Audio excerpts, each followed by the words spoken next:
Reminder to turn on your microphone. And we'll call this meeting, August 24th meeting of the Board of Trustees. Order, please rise for the pledge.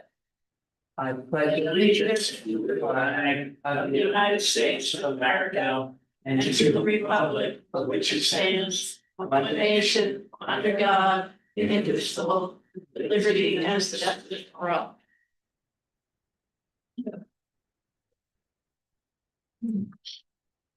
At this time, we will allow public comment. We found the past few meetings that sometimes our public comment has been half an hour long per person, and it makes for a very long meeting. So we are restricting tonight our public comment to 5 minutes.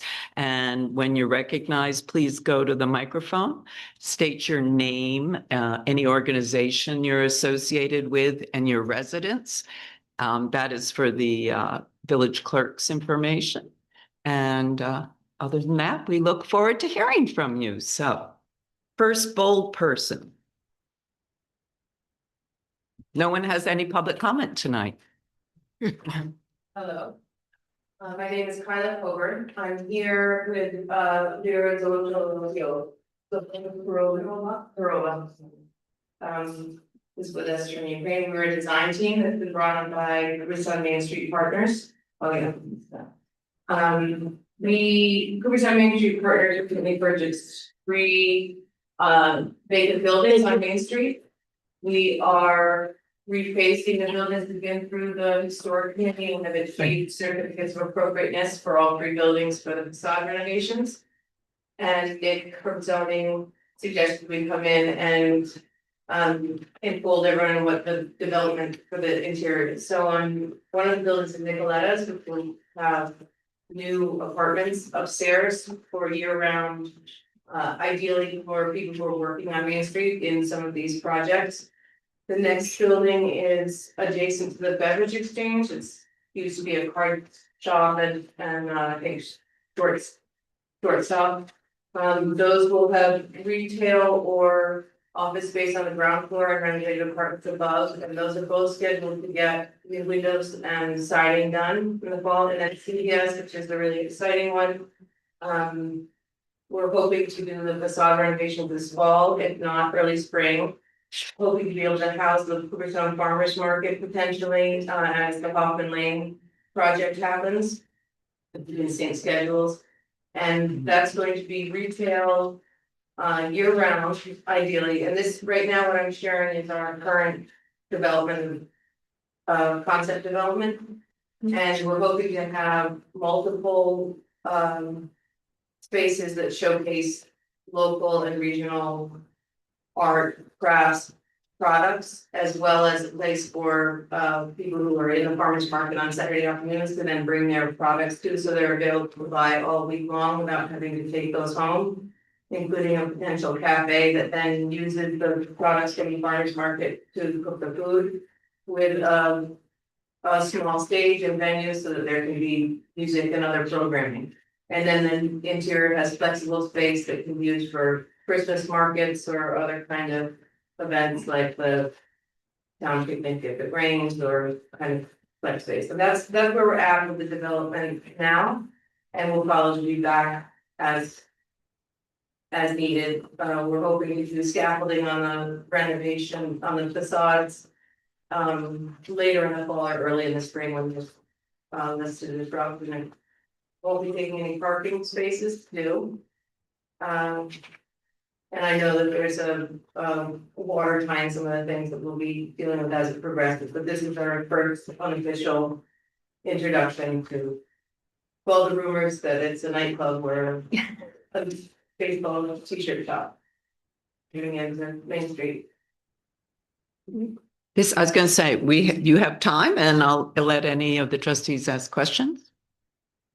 So just from a zoning perspective, Sure. in each case, the first floor, the sidewalk is going to be a public office, That's- retail, restaurant.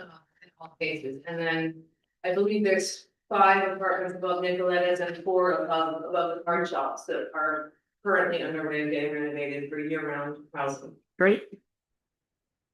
And trustees have any other And questions? but the market hall is not gonna be apartments. So in Market Hall above it, there's nothing, we have that facade.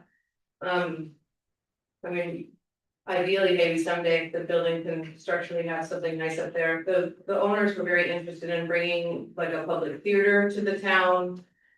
Doing something that had a large space, but my guess is that that's a possibility for way down the line. Right now, if we can get this all ready for spring for the farmers market, move, that's our goal. It has an amazing basement. It does, full ceiling height and Are you seeking any public financing for any of these? No. endeavors? I think this is a way for the owners to kind of invest in the community. Any other questions? There's a lot to digest. Thank you. Thank you. Thank you for sharing the printed copy. We saw it when it went to the zoning board, so. If you have any questions or wants involvement, you can reach out anytime and I can present it whenever else is interested. Thank you, Kyla. Thank you. Appreciate that.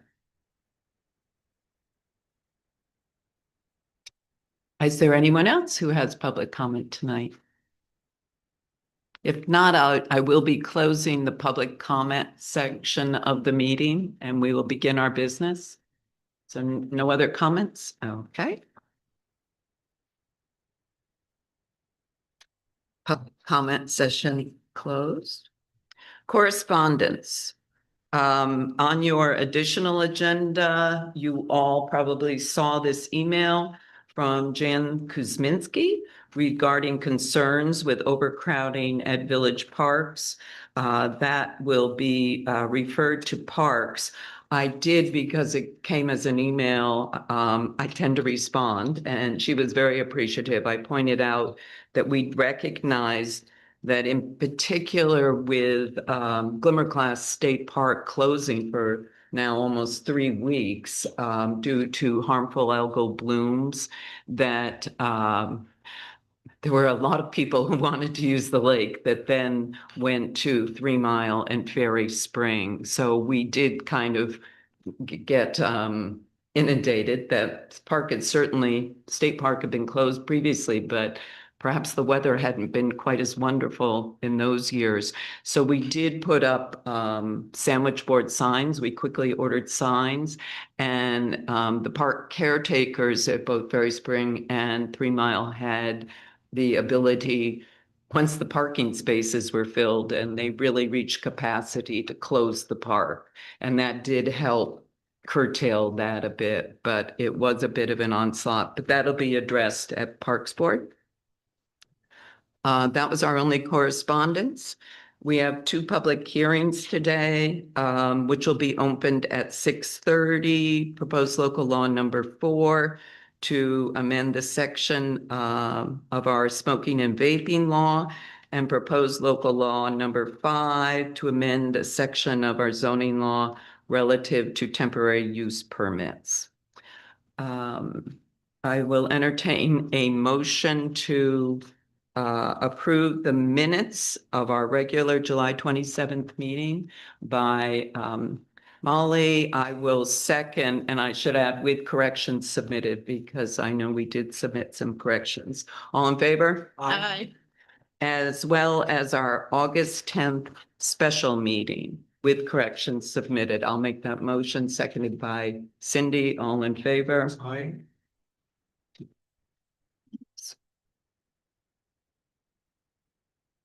Permits. We have an email from Tom Singh requesting that vending be extended until 3 p.m. in the Doubleday Field parking lot for next year's Hall of Fame induction. And I think you've all read it. It actually came up at breakfast with the board this morning, that particular vendor. So I can refer this to the Doubleday Committee, unless any trustees have a comment they'd like to go with that. It's just a clarification that this would be the second day of vending. It's a Sunday. The third day. The yeah, third day of vending. yeah. But the vending continues the other day. I'm confused about whether this is per day or just the last day. This is just the last day. Yeah, a lot of people do not vend on Sunday because people theoretically are maybe down at the Clark Sports Center for the induction. Okay. But he found you wanted to. So that it will be referred to Doubleday Committee. We have an application to use village property, village streets from Kristen Grieger for the growing community for our annual harvest supper planned for Sunday, September 27th. They say 12 p.m. to 8 p.m., but that's set up and takedown. It's 4 to 7 are the hours of the dinner, and requesting that again this year we waive the insurance requirement. Is there a motion? So moved. By Cindy, second by George, all in favor? Aye. On your additional agenda, we have a permit request, application to use village property. Karen Dunlop, Walk to End Alzheimer's, requesting to display purple bunting and wraps on the flagpole base and the porch of 22 Main Street for 1 week, and for the application fee to be waived. This is a walk that is, from the sports center. But these were what she wanted relative to public property. I think as long as the purple bunting does not bleed onto the porch woodwork particularly, it seems like a wonderful idea. Or the stone, for that matter. Yeah. Okay, so you want to make that motion with that caveat? I have a comment, so. Okay, we'll just make it and then we'll have a discussion. So I'll move it. move it by Joe, seconded by Cindy. Your comment, Richard? I've got no problem with purple bunting on the porch or on any of our lamp stanchions. I question whether it's appropriate on the flagpole. I also question whether or not it's just going to create an issue. You do. Wrapping the flagpole in purple. It's the base. It's the base. Sorry. It's the base around where like the flowers are and other. Because it says flat, it says on the pole flagpole. Okay. Any other questions, comments? So motion made and seconded. All in favor? Aye. I,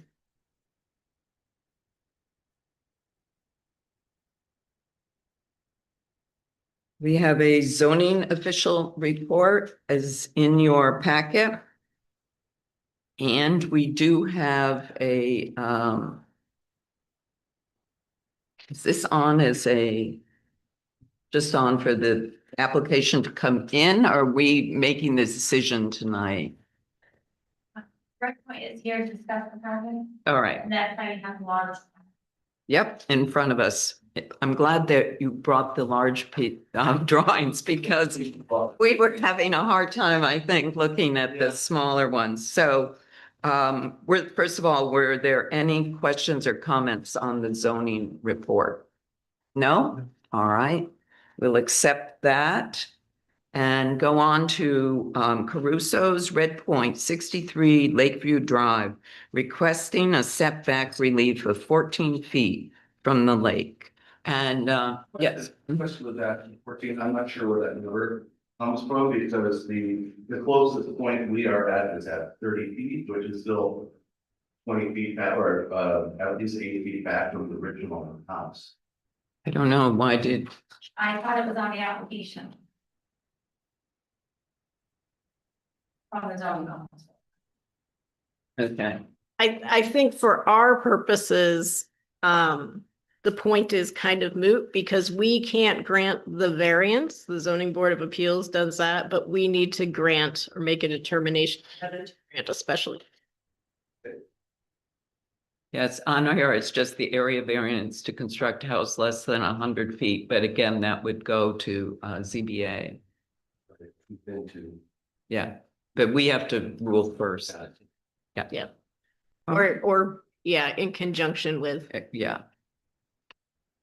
All right, do you want to, you can take the time now if you like. We have the larger maps. You're welcome to make a presentation on this. We are looking to, originally we wanted to model for the individual family. But on further inspection, we noticed that the foundation was in dire straits. There's a lot of hydraulic pressure from the hillside pushing in. And the only way we can really work with this house is actually to rebuild that foundation. So falling back on the 100-foot rule, that setback is actually outside of our lot. So there's actually no way to comply with that 100-foot setback.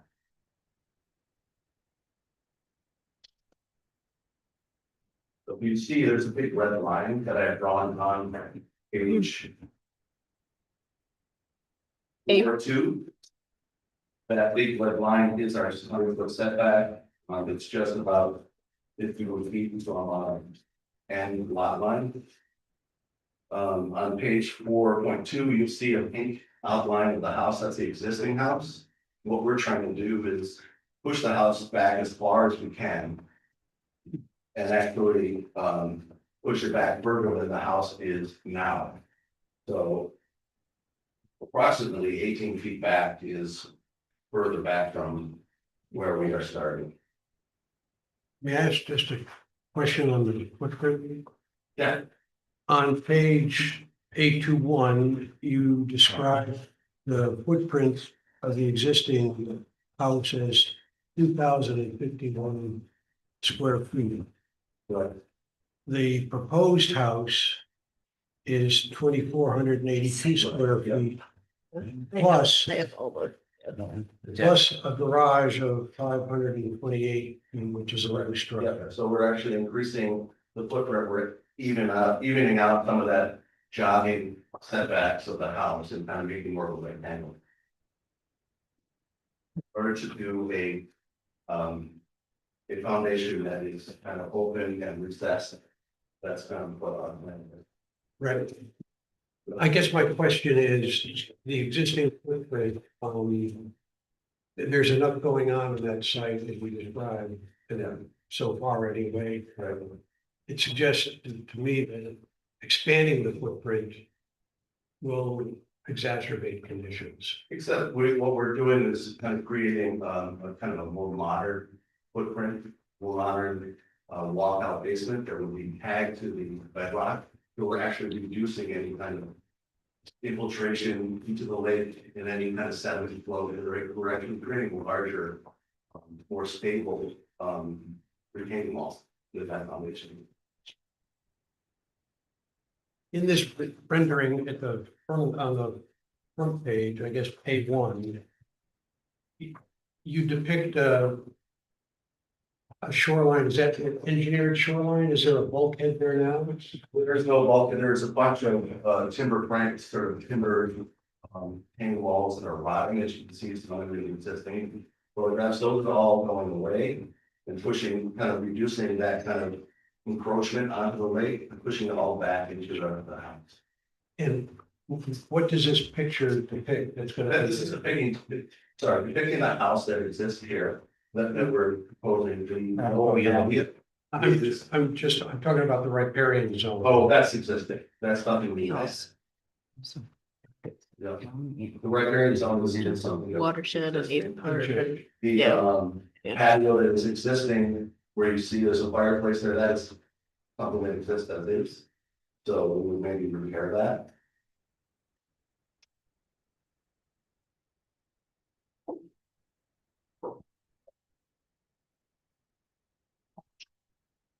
The garage, which is well within this zone, what's your reasoning for They just be justifying that encroachment? the reason for that. How do you rationalize that encroachment? You know, we were kind of advised by either Chris DeVille or, you know, the zoning department to like ask for what we need. This was prior to knowing the setback rule. So this is something that the client wished for, and so we kind of included that in the project, you know, in the pilot. It's a small one-car garage that fits within, into the hillside. Will there be a residence as part of it upstairs? No, it's just a single story garage. Do you have a rendering of this with the houses surrounding it? Yeah, if you look on page, there's a 6-1, in 6-1 is sort of a roof height comparison, and then all the 6-2 is sort of, this kind of shows the view sheds of all the houses that are in the neighborhoods. Are there deed restrictions regarding height? There are, but we are well below that. Just so everyone knows, they're making a presentation and it's fine, we can ask some questions. This will go back to our zoning boards for their comment, that's planning, HPARB, et cetera.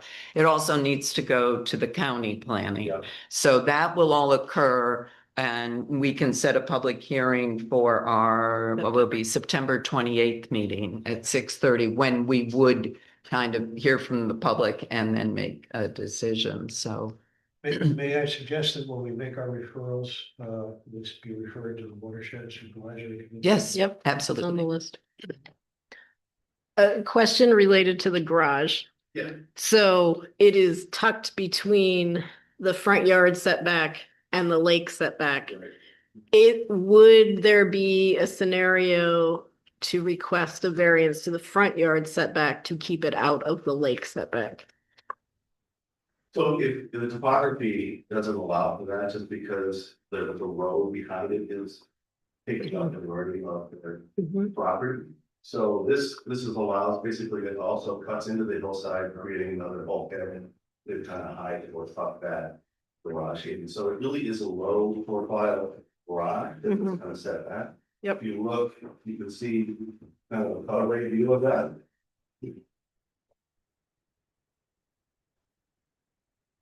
I think it's A6. The bottom of the page, C. You can see how that fits into the lake side. Just on that, follow up on your question, Cindy, the total increase in given the increase of 400 square feet or more in the house, with the garage being incorporated into the house, Well, could the garage be, I think we could do that, we could do that. eliminate the structure. Yeah, we could find a way to do that, where we kind of talk the garage, we're gonna do that. This.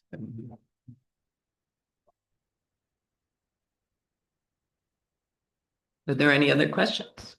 I can make a series of motions. Yes, we're ready unless you have any comments No. additionally. All right, all right, Explain anything that they. thank you. Yeah. So first motion is that I will make a declaration that this is a type 2 action for the purposes of seeker. And that is because it's a single family residence.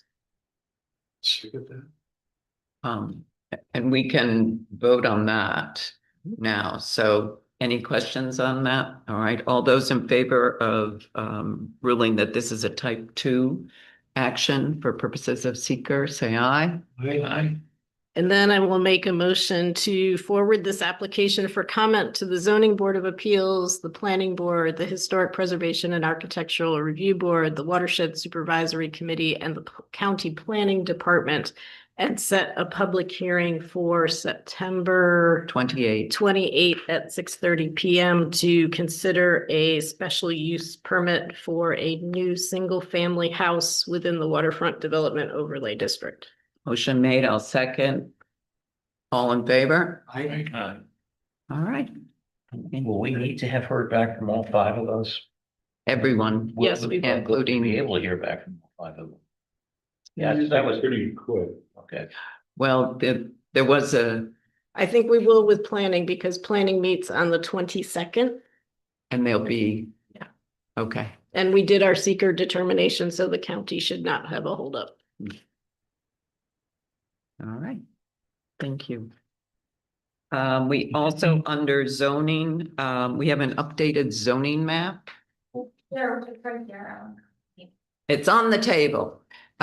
It's essentially, if you recall, we updated one, I think just about a little over a year ago, but the actions we've taken since that time include changing a section that was considered business, part of the Cooper Inn property that came over on Lake Street to residential. R3, right? Is it R3? Yes. Yeah, so that was sort of the primary change. We also altered the colors to make them more compliant with visual impairment issues. And we also improved the key a bit, so that was easier to read. But the primary change on the zoning was the reclassification of that one piece of property.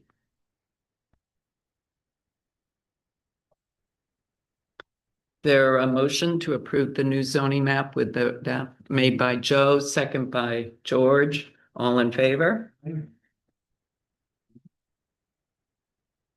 We are approaching the time of our public hearing. So I'm going to, I think the next one might take a little bit more time. So we've got only like 4 minutes. So I am going to open our public hearings. Our public hearings are proposed local law number 4 of 2026, amend section 233-3A, a smoking and vaping law. And primarily, this is, I think, about the 3rd month this has come before us.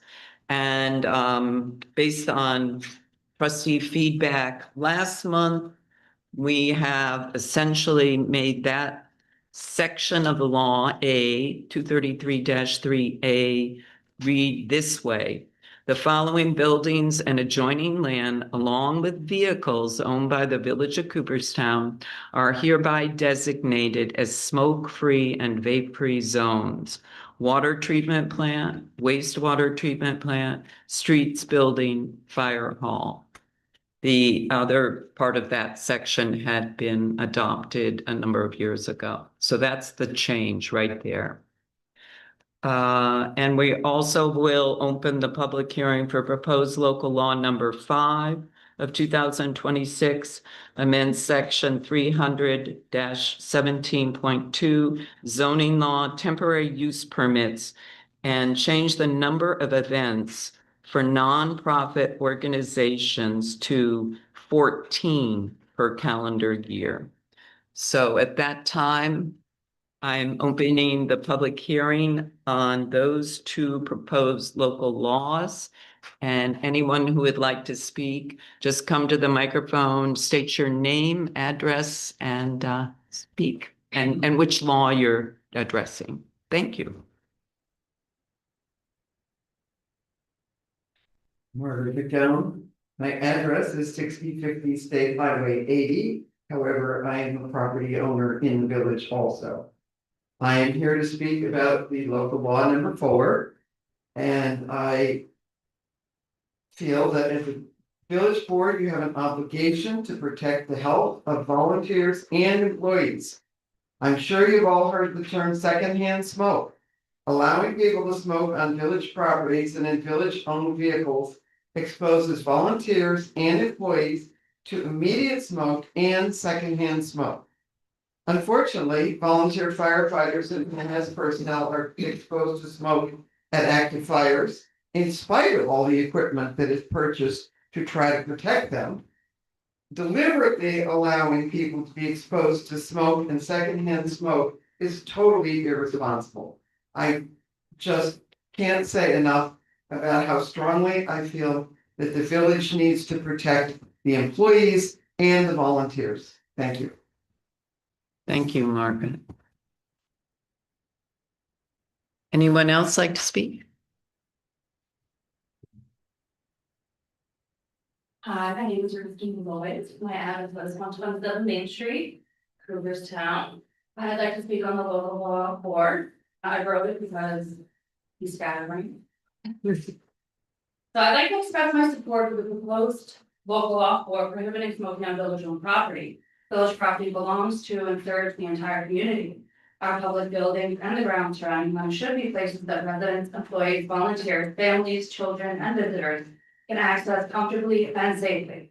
While smoking is a personal choice, exposure to secondhand smoke is not always a choice, especially when someone has to walk through it to enter a public building or use a public space. There are members of our community who are particularly affected by cigarette smoke, including children, older adults, and people with asthma or other respiratory conditions. No one should have to choose between avoiding cigarette smoke and accessing a building or service that belongs to the public. I don't view this as an anti-smoker policy. It does not prevent anyone from choosing to smoke. It simply establishes a reasonable boundary for where smoking takes place. When the individual choice affects the people sharing a public space, I think it is reasonable to ask that the activity take place on village property. Village property should reflect a commitment to health, safety, cleanliness, and consideration for everyone who uses it. A clear smoke-free policy also removes any uncertainty about how close to an entrance, gathering area, or another person is considered acceptable. Ultimately, when we are talking about property that belongs to the entire community, I believe the health and comfort of the community as a whole should come first. For those reasons, I fully support local law. Thank you, Kristen. Thank you. Is there anyone else who would like to speak?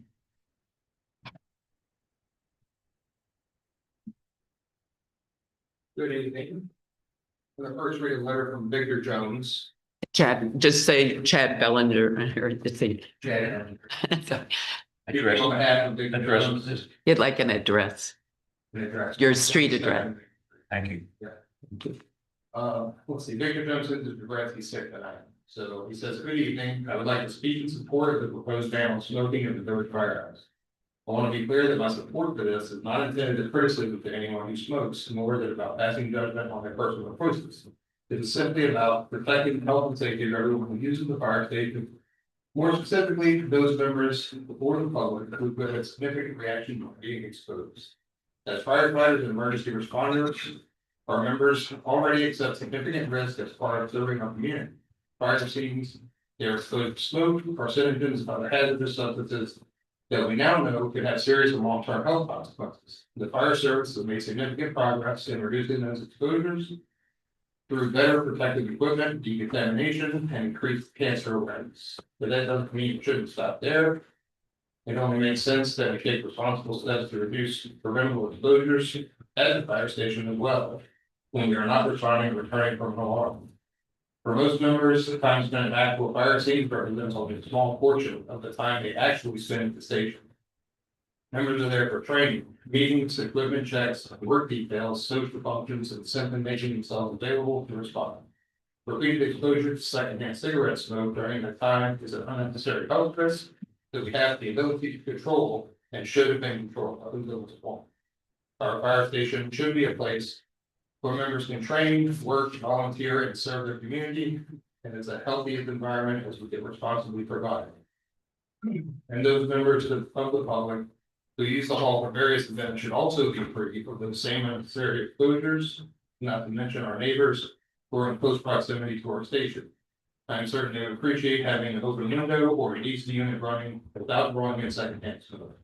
The number one message we send when adopting this proposed change is that our fire department members' health and safety is number one priority, no exceptions.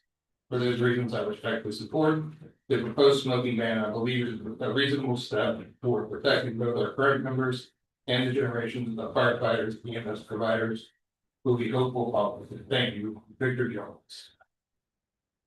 All right, and then this is my excerpt. So, good evening. I want to start by saying thank you for allowing me to speak. My name is Chad Bellinger. I'm speaking tonight as a concerned village resident and an active member of the community. The following will only be a reflection of my own personal thoughts and experiences, and in no way represents the opinions or interests of the Boothtown Fire Department or any other village.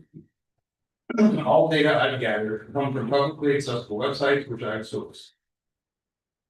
According to the NFPA, in a 4-year span between 2019 and 2023, there were an estimated average of 15,209 structure fires annually that were started by smoke, resulting in 590 civilian fatalities, 1,048 civilian injuries, and $674 million in direct property damage. It's also worth noting that the most common point of origin for these fires was not inside the structure, but on the outside, such as an exterior balcony or porch. An additional 894 fires originated on an exterior wall surface. According to the World Health Organization, globally, tobacco kills more than 7 million people each year, including 1.6 million non-smokers who are exposed to secondhand smoke. Locally, the CDC claims that in the US, exposure to secondhand smoke causes an estimated 41,000 deaths annually, and of those 7,333 are caused by lung cancer, while 33,951 are caused by heart disease, all attributed to secondhand smoke. As someone who has personally witnessed the untimely and painfully slow deaths of people close to me, both first and secondhand smoke, as well as known someone who perished in a fire caused by a lit cigarette, I urge the village board to consider the consequences of not instituting a smoking ban at all the village properties, and for your own conscience, do it for longevity of both your employees and potentially your buildings. And smoking has been proven to be dangerous, not only to the smoker, but also to non-smokers and structures alike. I encourage you to make a decision that mitigates the unnecessary risk involved, allowing people to smoke on any village-owned property. The problem associated with allowing it are avoidable, so let's avoid it. Thank you for your time. Thank you, Chad. Yeah. Oh, would you like to ask it? No, no. Yeah, I'm sorry, Chad, there was a I just question. wanted to propose that the statements, written statements be provided to the clerk. If you have them, they can be, it's also, we're also recorded too, so we have them in the recording. You should know. Is there anyone else who would like to speak to either public hearing? But particularly the smoking one, I guess, seems to be it. Anyone else? No, not. I'm going to close the public hearing and have the board have a discussion. Right. So this came out of Buildings Committee, and this is I think the second or third permutation on this. At last month's meeting, we rather unanimously agreed that it should include not just the building, but the village-owned property and vehicles. So that was the reason that we had to set another public hearing, because that made the law stricter than we had publicly noticed previously. So this is that opportunity. Does everyone want to have a chance to speak about it, or? I want to express that a concern that I have expressed at the past two meetings as well, and that is by including land. We are in effect creating a designated smoking area that is on public sidewalks. Or on adjoining properties. Adjoining the places where the village owns. So for instance, particularly problematic is the water treatment plant, which is, marked on either side by Bassett property. So Bassett property is not smoking. If all village property is not smoking, then employees there who smoke will likely step into the public sidewalk or the street on the hillside coming up from the parking lot. I was very much in favor last month of including designated smoking areas on properties to allow those who have what I agree is a bad habit that I wish they would not partake in, somewhere where they can do that, where it is less obnoxious to the public at large than in front of a village property. Thank you, Cindy. Richard, do you have? I don't really have anything to add to this. I agree with the indication to eliminate smoking on public property. All right. Joe? I would just like to thank everybody who's testified about this issue. It's been personally most educational over the past, 2 or 3 months to hear all the different perspectives, and I appreciate the research, the depth of feeling, the concern that's been expressed, and in my case, I am supportive of the legislation. George? I'm also supportive. I think the health issue trumps just about everything. And again, we speak about a designated area as an option there, but smoke travels. And if, we could just use this room as an example, people are smoking in the corner there, the wind's blowing, it's gonna affect this side, this side of the room. So, I would look to support the ban. Yeah, I would have to agree with Cindy. I feel like we should have, even though smoking is an incredibly bad habit with lots of health effects, I do agree with Cindy that we should set aside a usable spot for these people who do choose to partake in smoking, they'll be able to go back and have be able to smoke. I would have to side with Cindy on that. They maybe create this space. All right. Thank you all. I know seems to have been a little difficult for some of us on this trustee board. I would concur that the good outweighs kind of the infringement on someone's privilege to smoke. We do have 2 village employees that smoke, and they do have that potential to smoke then on a sidewalk. In particular, in that one location, I think they will be vastly outnumbered by the number of people standing outside Bassett Hospital smoking on the sidewalk. It is what it is, and you can just kind of get around them. And fortunately, hopefully the wind's blowing in a different direction when you walk by it, but I also am in support of it. So I will make a motion to approve the changes to Chapter 233, smoking and vaping in Section A, that it include the following buildings and adjoining land along with vehicles owned by the Village of Cooperstown are hereby designated as smoke-free and vape-free zones, water treatment plant, wastewater treatment plant, streets building, and fire hall. Is there a second? Second by Joe. All in favor? Aye. All opposed? 2. Okay, thank you very much.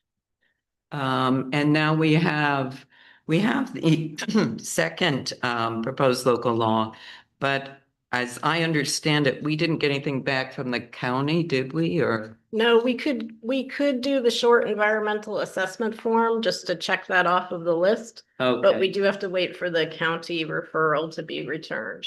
So this will probably be postponed to our next meeting, the September 28th meeting, when we could formally adopt it. Okay. All right, do you want to walk us through? Yeah, that so then? I'll start by declaring this action, which is to amend the number of days that a nonprofit entity could have a temporary use permit from 7 to 14 as an unlisted action for the purposes of seeker, with the Village of Cooperstown acting as the lead agency. So that's the first motion. All right, second by Richard, Sure. all in favor? So then we need to complete part 2 and part 3 of the short environmental assessment form. I would make a blanket motion that this change will have no or small impacts on numbers 1 through 11. We can go through them one by one if you want, but I think, did we all get that? I know I saw it digitally, yeah, so we've all, yeah. yeah, and it was also, you have a hard copy, so you've seen it. Is there a second to that or any questions? I'll second. Second by Joe, all in favor? And then I will make a motion on the back page that we check the second box, which says, check this box if you have determined based on the information and analysis above and any supporting documentation that the proposed action will not result in any significant adverse environmental impacts. Second. Second by Richard, all in favor? All right, so we'll essentially return this to the packet and put it on the agenda for the September 28th meeting. Moving on, we have Atsiko Now, QC hospitality request for a community development block grant, Tunnicliff Inn. We had a meeting on August 10th with the proponents of this project. And I think that we all reviewed everything that was provided to us. I would like, rather than to get into an extended discussion, I'd like to give every trustee a chance to speak to the request that the Village of Cooperstown apply for a community development block grant for the Tunnicliff Inn. I'll begin with you, Cindy. Yes, so I'd just like to say that I am in favor of this project. That is the rehabilitation of the Tunnicliff Inn. I am concerned that the information presented to the village thus far is lacking in details about finances and job creation on which the CDBG application would be based. All right, thank you. Richard? As per Cindy, I'm in favor of any project that will increase the value of property in the village, increase jobs. I also agree that the presentation left much to be desired. I was thinking as we got the presentation from Red Point, that's the opposite. I'm not Red Point, from the what was the other organization I was presenting? For the, Oh, the Main Street building. Main Street. oh, okay. You know, that's the way a presentation should appear. I also don't know why the village should be the lead agency on this. The benefits to the entire county. The county has professional staff to do these sort of things, or should. They certainly have a high enough payroll for that. And I think they should be doing it, but I'm certainly in favor of the project going through. I'm just not in favor at this point. I have enough information to see why the village should take on any economic interest in it. Joe? Well, in my view, this project is the presentation that was made, and I can't support the project. We did have some discussion, without getting into the details of it, that in my view was incomplete. The information we received was unsatisfactory, unprofessional. And so the idea in the abstract of rehabilitating village buildings, of course, I'm in support of, but as the project, this project, which seeks the village's support for community development block grant, I cannot support it. Thank you. George? I'm very much in support of rehabbing parts of the village that are crumbling and all that. I think having, when we had the restaurant, the Tuna Cliff there was a nice addition to everything else that existed in terms of where you can eat and all that. But I would just recommend that we're very, very cautious to make sure that it fits the needs of the community, is regulated, controlled, so it doesn't become an overblown project that affects us in a negative way. Yeah, I'm definitely in favor of revitalizing the Tinicliff Inn. It would be nice to have something better and I guess nicer to look at every time I'm coming out of Stagecoach. I would like to see more information. It did seem like it was, I think it was you, Joe, that said it was kind of professional or kind of scatterbrained there.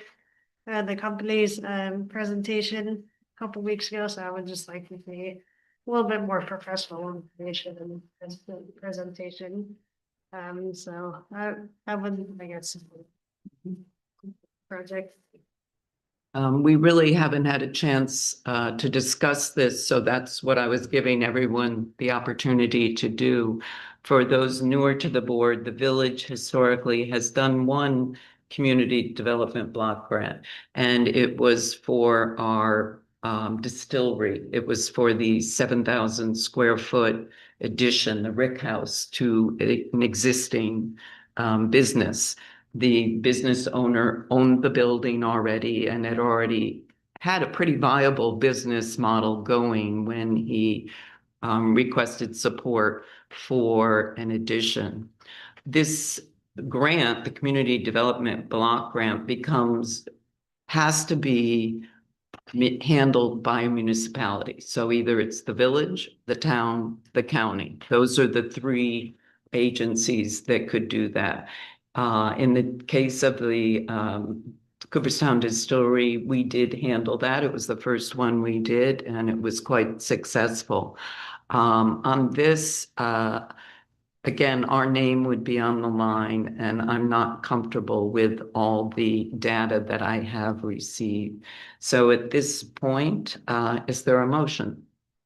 May I make one last comment, or if we can make the motion? Well, let me make one last comment, if I may.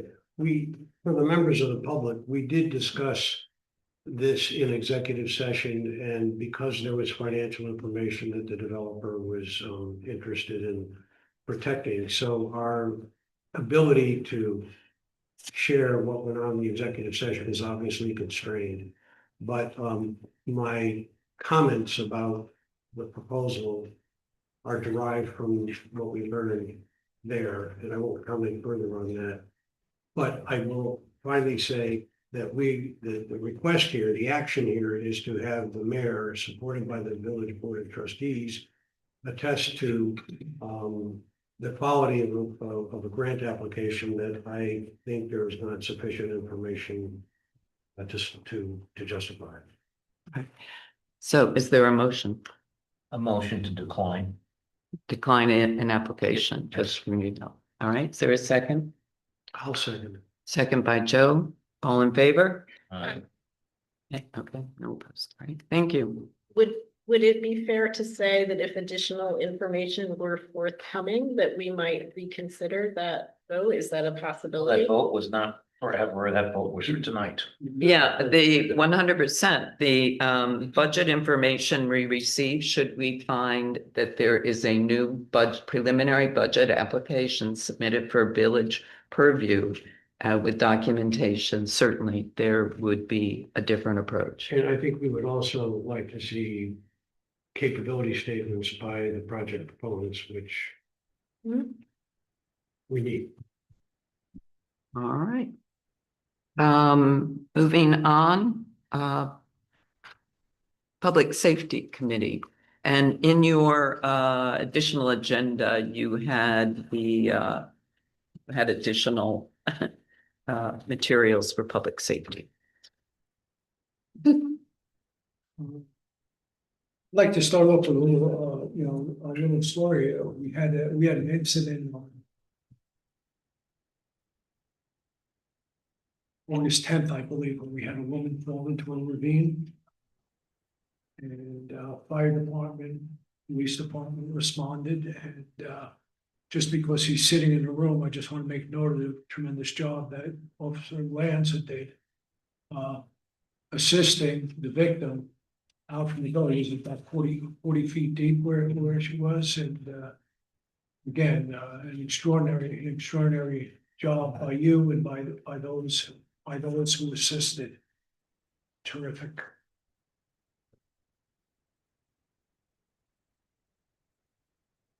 Now, I just have a question to the board regarding today. I know certainly when I was working, there were formal accommodations that were made for heroic actions. Do we have that ability here in the village? Is that something that we do? I don't think we certainly could do a Proclamation. proclamation. We don't have official commendation forms, but Can I make a recommendation though that Yeah. we move towards doing that? I can second that. all in favor? Hi. I. Thanks, Jess. Other than that, the camera system now is fully operational. It's been useful in at least a couple of instances. And again, if you could just, if you recall them quick, because I didn't take notes when we spoke, but if you would, just a couple of the instances where the cameras. I'm losing it. Good evening, thank you everybody for the donation, I'm happy to serve, I'm happy to do that for anyone, so I appreciate that recognition. So as Stuart was saying, our camera system that the village had approved is proudly up and running. And in the short couple of weeks that it's been live, following our policy, we've used it to solve two instances. One was to actually dispel some rumors that there was a 911 call of an individual with a firearm. Early in the morning hours, the cameras caught this individual, was not caught by troopers because it happened at 4:30 in the morning.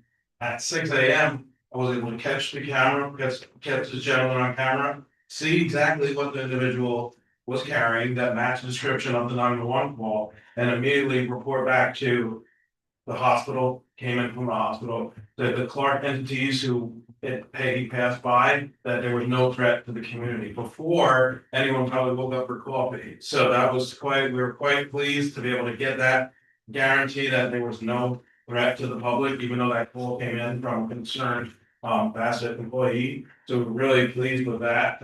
I also had a hit and run accident that occurred right from the post office that was solved. Saw exactly who the individual was, saw the damage to the other vehicle, and he was obviously addressed with that accident report.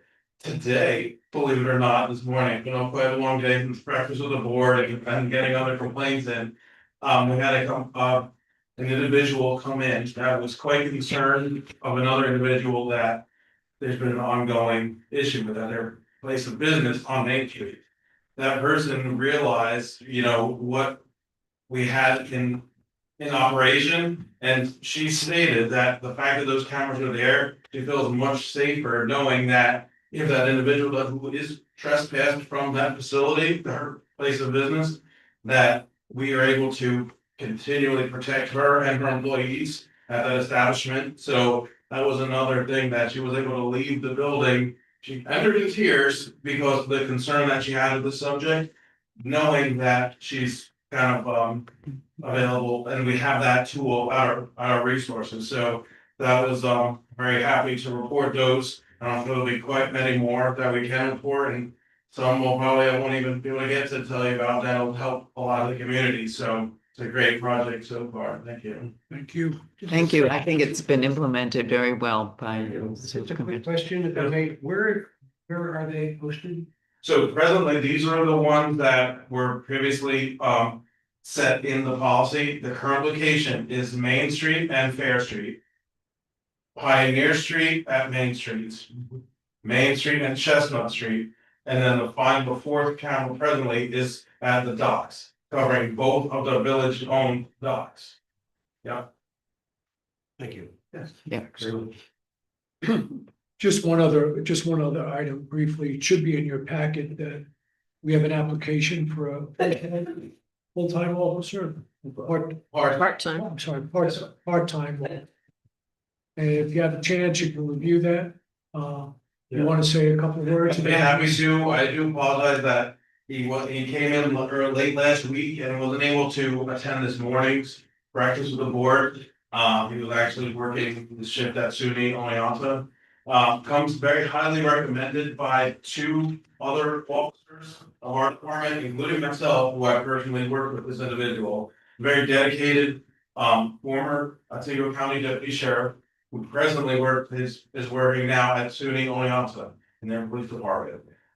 His dedication to the service, he's had 12 years at the county sheriff's office here, knows our area, patrols very well. He was very excited to say that, he chose our department for a part-time position. He's keeping his full-time status at the university, but they have a state shifts, 12 hours, so he's got quite a few days off. He declined applying to another village, I'll say in Schoharie County, that pays $10 more an hour. He decided to apply with us because of the relationship he has with the members, the ability that he knows the patrol area, and how he lives in Oneonta and would like to stay closer in Otsego County. So we're very happy to receive that application, completed all the documents and waivers. So that the full background is being conducted. Obviously, the approval will be pending his full background coming back good. We're very excited that he saw us back out and wants to serve this community as well as SUNY Oneonta. Thank you. Thank you. You bring up a point that's concerning to me. If we're being outbid by that much in general, not everybody is going to say, hey, I'd rather work in Cooperstown. That's absolutely correct.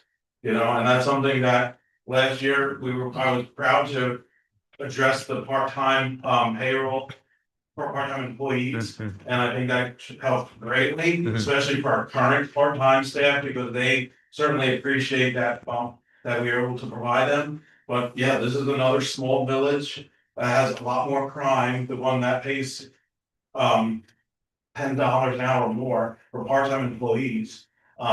Yeah, we're fortunate, we don't have that, but we still need the same exact personnel that they do with the training. So yeah, it's certainly something that's on our head. Okay, thank you. Thank you. Moving on to fire. Yes, move on to. Look, just briefly, no real stuff. There's a lot of discussion when we met about the fire down at the lakefront there. The conclusion is that it was electrical in origin and all that. Pretty heroic effort by the people who come out at 3 o'clock in the morning to address those types of issues. And again, they deserve,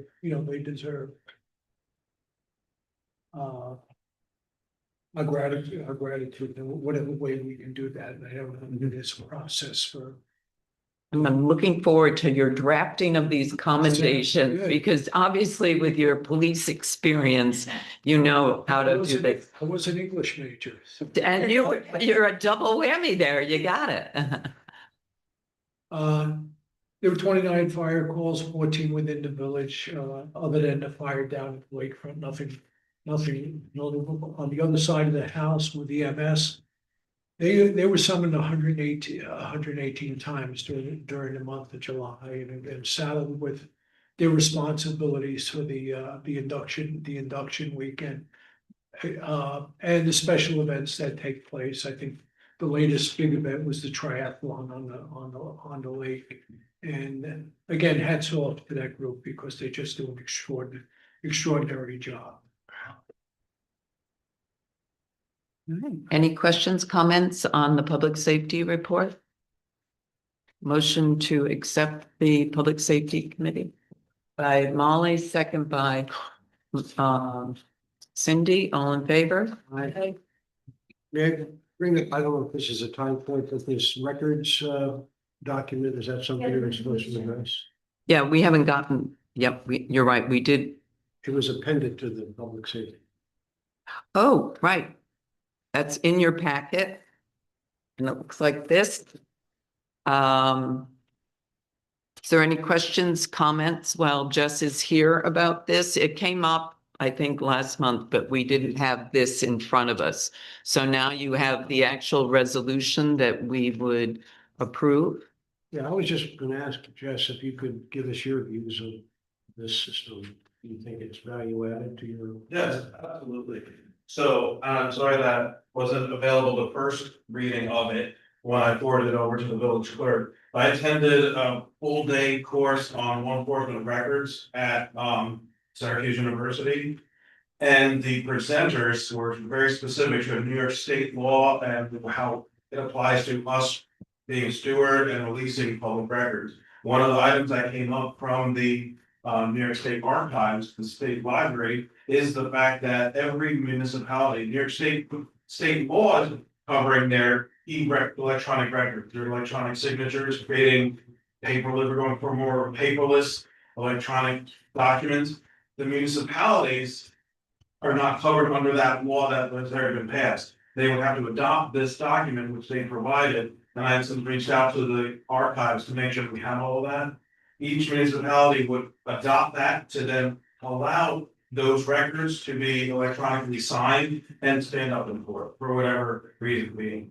I believe our universal traffic tickets that are operated by New York State, I believe that applies there, so we have e-signatures that go on there. But any other document that I generate for local court or anything else, we may then refer to the e-version of that electronic version as the original. And we can we're working on to revise our record section, but we generate a lot of documents and I'm trying to get more and more people to go electronic and get it scanned, get it recycled, securely shredded and recycled. So, by adding this, I think that could help every department, not just the police department, but every department and entity within the village to then have that strength of resolution to utilize electronic documentation. So this would not be specific to our department, it would be specific to the entire village record. That's what I understand, yeah.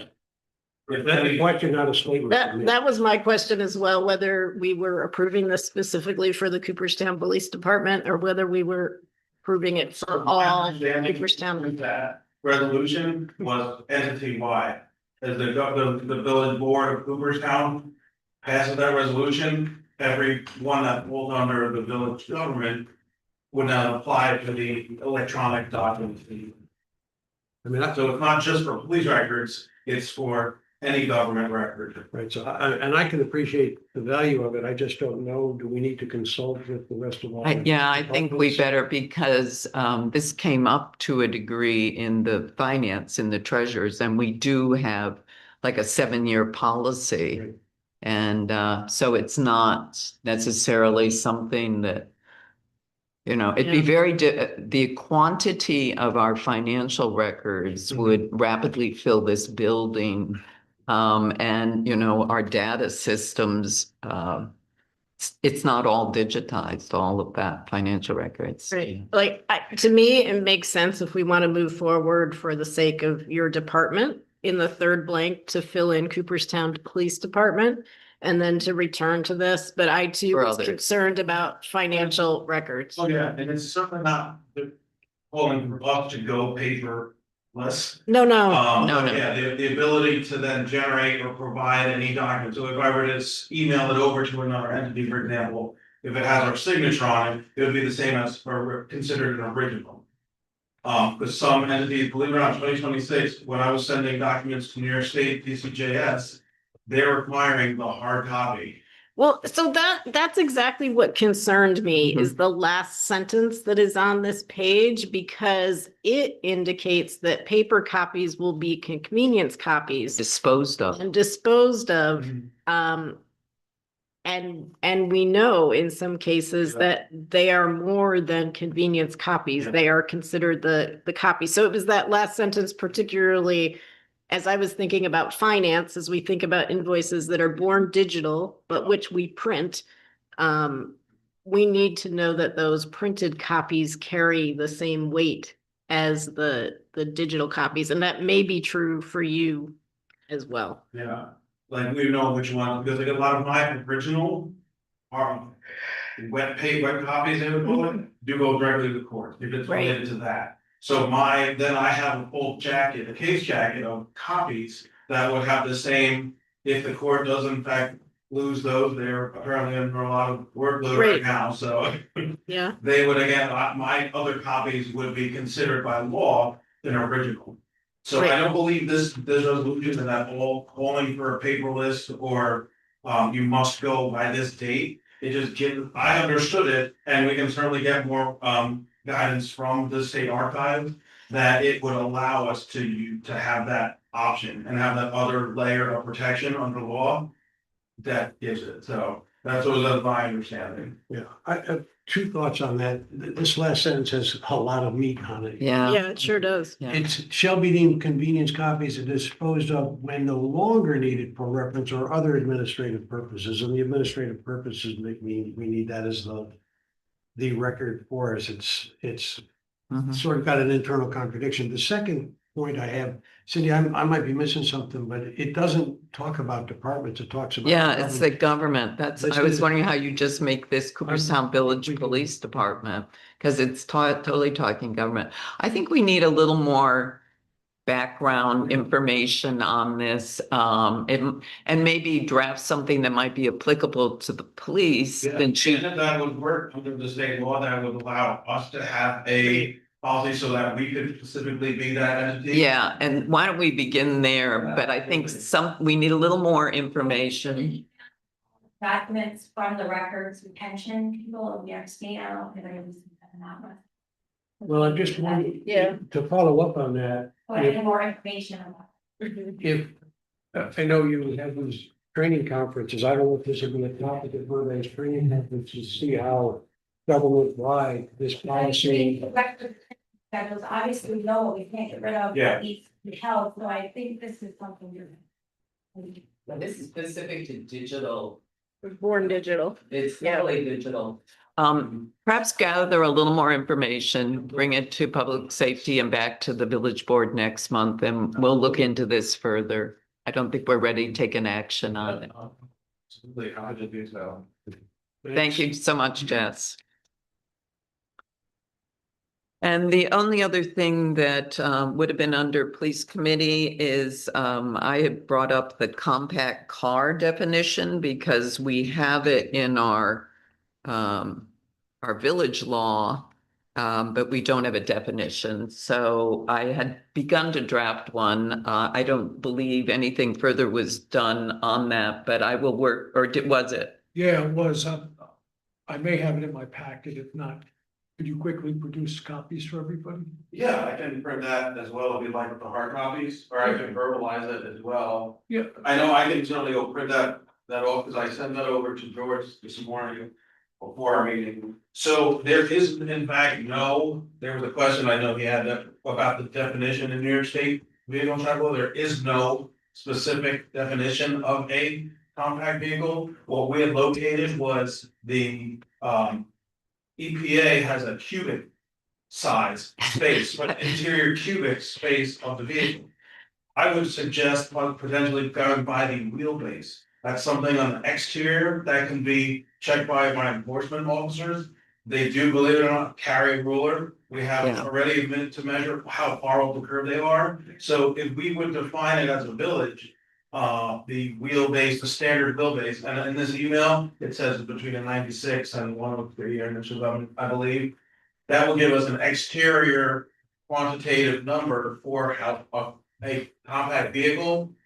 And then it would be in ours, because we're not contradicting state law by that. And I'm not. Right. I last month found that, and I said, obviously, our poor public safety can't measure cubic feet within a vehicle, but there were communities that defined it. This came up because for those who might have missed that, we have a compact cars only signage sort of in front of, the former Church and Scott building. And it's not, I've been told we can't enforce it because we don't have the definition and we don't have it in our vehicle and traffic laws. So we need to do that, set a public hearing to define a compact car and to establish that parking space that's already labeled for that. the other municipality I'd seen had an actual dimension. It might have been wheelbase, but it talked about, and did talk about the cubic feet or of the interior, but it also talked about 17 feet or less, 16 feet or less. Many of the trucks that are out there now are actually in violation of our 20-foot maximum on our street. And when a 20-foot plus truck parks in that spot, you're imperiling pedestrians trying to cross on the sidewalk or the crosswalk there, and that intersection. There was a standard pickup truck. It wasn't extended, it had no additions to it, that was parked in a diagonal spot in front of the hall. That was impeding traffic because cars had to go on the other lane, and it was backing up to the flagpole. I checked, and he was up to the curb. He still received a citation for his parking space because it was over the footage, and only one lane could get past on Main Street. This was a couple months ago. So it's Yeah. happened. All right, so let's set a public hearing for our September 28th meeting to approve a compact car definition that will be both for our zoning and for our, Zoning was not in favor of adding the definition to the zoning law. even though it's in there. Because it gives discretion to the planning board on unusual lots. Okay, then fine, then we would just do it for the vehicle and traffic law and in particular, that space. Yep. All right, so second by Joe, all in favor? Yeah, perfect. I'm happy to help write it up, just Okay. where it goes. Yeah, I just say, I'll work with George on public safety on it. Great, thank you. Multifaceted. Wonderful. All right, moving on, other committee reports. Doubleday. So yeah, we had a pretty busy meeting for Doubleday. Mr. Crippen said that the field has been pretty busy with tournaments this summer, which is good to hear. For the Friends of Doubleday update, I believe last month we talked about the painted sign on the outfield of the stadium there that was Friends of home of baseball. I guess back in I want to say early 1930s, 40s, 50s, and 60s. There was a painted sign that said, I think, birthplace of baseball. And we would like to change that to the home of baseball. I want to say Mr. Katz or Jeff Katz and Vinnie Russo are going to work together to kind of figure out the dimensions about how big that sign would be and exactly where it would go on the outfield. So, and when we get that, I'll come back and I guess we can vote on whether or not we can put that on there. And we also talked about the Doubleday Field Museum.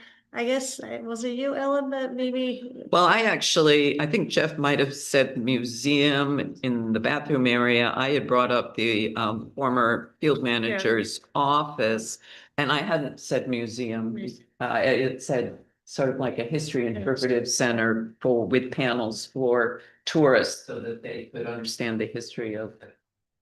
I brought it up that we could maybe use one of the field manager's offices, but I guess it seems like all the offices are being used currently. I saw that, and I think I'd like to follow up on that because until we built third base pavilion, and I hope that most of you have seen the field manager's office. It's really big, and that space he was in previously in the 1939 building was his office space. There is storage space under the stadium seating at the third base pavilion. So I should think that there might be other space for storage, and that is a very visually attractive place to potentially welcome tourists and give them an interpretive centers there. So I'd like to look, I think the Doubleday committee might want to look into that a little more. Okay, sounds good. I'll bring it back up to them. And I guess once we figure out where that museum will be, or little area, we'll kind of have to let Jeff Katz know so he can, start some fundraising. Let's see, the St. Louis Cardinals Fantasy Camp Weekend is coming, spring of next year. And, we were talking about maybe publicly promoting the event, but I guess in the past, St. Louis Cardinals really haven't wanted a big, Doesn't want to be yeah, promoted. they really big promoted, so I guess we probably won't really do that. Hall of Fame weekend was pretty good, pretty good crowd for the Hall of Fame. And one of the new businesses that I'm excited for is the asset generation shoot with Cast Majestic, which is going to be happening in about a month. Uh, Mainly at Doubleday Field. They're basically going to be shooting some shots between 7 and 10 a.m. On the field. I guess it's kind of going to help promote tourism to the Doubleday Field. And then we were talking about, I guess there was some company, I forget exactly which company. They had reached out to Marcia and I, and they were hoping to maybe have a barbecue set up for induction weekend next year. They were hoping to serve about 200, 800 people on the Saturday afternoon of induction weekend. Just imagine. But we were trying to figure out which location to do it in, and we couldn't really come up with a location that could serve up to 800 people. Yeah, we were talking about Fowler Pavilion or Lakefront Park, and we said there's probably no way. So we told them, I think someone was gonna tell the company if they really wanted to do the county or do it in Cooperstown, maybe reach out to the county. Yeah, do it on the county lawn.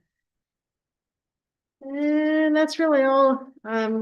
We also talked about, I guess the same company wanted to have plaques commemorating the customers that have visited all 30 major league stadiums in the US, and I guess they wanted to put it on Doubleday Field, and we all were like that, no, that's not appropriate. So that's really all we discussed about in our Doubleday Field meeting. So yeah, that's really it. On the additional agenda, there is we'd like to consider increasing the non-refundable application fee for the Doubleday Field application. What you have in your packet are 2 pages. One, if you look at it and kind of look at the fees, you understand our policies. And there's also a sheet that indicates the refunds that were given. Now, remember, if you get at least 4 innings in, we don't cancel. Some of these, you don't even get those 4 innings. So we processed applications and we funded $10,720 thus far this year. So this becomes a bit of an administrative burden for $25. It's ties up our deputy clerk. It ties up our finance, our treasurer's department, cutting those checks, all the approvals, etc. So this was discussed at finance, and it seemed, rather than any prorating, etc., that increasing the $25 fee, Marcia said they wouldn't even probably bat an eye if it was $75. But it does seem that the village, in recognition of all the work involved by our staff, to book these games, handle the correspondence, then issue refunds, etc., is certainly more than $25. Are there thoughts? So I understand how that would work with single games. So they would pay, I would even say $100 non-refundable application fee. How does it work with tournament games? Do they pay an application fee plus 5% non-refundable deposit? Looking at the fees that are included in our packet. Right, that means that cancel, that's if they cancel. Are you talking about the 90% refund? No, I'm on page 3 of what's in our Right. packet. So it says single games, $25 non-refundable application fee paid when applying for a game. And then tournament games, it says 5% non-refundable deposit due with application. So do they not pay an application fee? No, everybody pays the $25. But what you're saying there is they just do that, paid when applying for a game. You do that, but it's for the tournament games, the 5% non-refundable deposit due with application. What's the difference between a non-refundable deposit and a non-refundable application? That's, I guess, is a better way to state the question. It is that some of those are like $3,000. No, I mean the term. All right. But we have a non-refundable application fee, and then we have a non-refundable deposit. I don't know what the difference. I mean, they'll all go to our administration, right? You see the different words. I'm just focusing on the different words in each. Yeah, you're right. I don't know. I can't reach out. Marcia explained that it was $25. It's $25, but plus tournaments have to do that 5% because they're much larger. They take up like tons of spots, so they're required to put down even more. It's a deposit on their rental. So say they have booked 3 games or 4 games, it'll be $2,000. So they have to put 5% of that $2,000. So I would just suggest including the line about the refundable, non-refundable application fee, whatever amount we decide on, in both columns, because That's exactly Yeah. right. That was the recommendation of finance, that it not be predicated on your games or how many you did. It's an administrative fee is what we Agreed. wanted it to Yeah. be. Right, and I guess we're really talking about a not less than number. If the 5% non-refundable deposit is, it cannot be less than the $75 or $100, whatever we're charging. Well, I assume it's both. I assume it's the application fee plus 5% non-refundable. That was Marcia's right next. Yeah, yeah. That's not clear from the way this is written to me. What is the dollar amount on the non-refundable application fee we were suggesting? Ellen suggested 75. Yeah, so what's this, Said they wouldn't bat an eye. so what's this 25? Is that something we're just gonna change, right? That is what it currently is, no matter how much they book. Right, and so we're talking about changing that, but the one that had me scratching my head was the 5% non-refundable deposit. It's always gonna be more than the $75. Correct? I believe if I understand correctly, what we're proposing is it be in addition to the $75. allocation fee, whether you do book Yep. single games or tournament games. It's called an administrative fee and it'd be $75. So then is for tournament games, is that fee, that 25% application fee each, or $25 each game, or the total number of games? There's a one-time application fee for tournaments, but tournaments have to be so many games. So that's why they require the 5% out of the $25 application. Okay. Which is now gonna be The 75. exception of the application. Tournaments have so many games, we ask them to pay an additional fee Yep. because they take up a lot of the schedule. Gotcha. So they have to pay that because. Thank you, Jenna. So it's $75 in each case, plus the 5% in the deposit. in the tournament. So the recommendation was a $75 administrative fee. So even if they get all their money back or a ring out, the village is left with something besides $25. Yeah, well, Yeah. as is correct. We did all that, we'll schedule them the paperwork and whatever, and it's not our fault either that they're rained out. Yeah, so I think we have what we want to do, but we need to articulate it. Well, we'll have Marcia do that, but essentially what we are setting is I'll move that we set a $75 non-refundable administrative fee when applying for, the games, field rentals. Is there a second? No question, does that include applying for a tournament?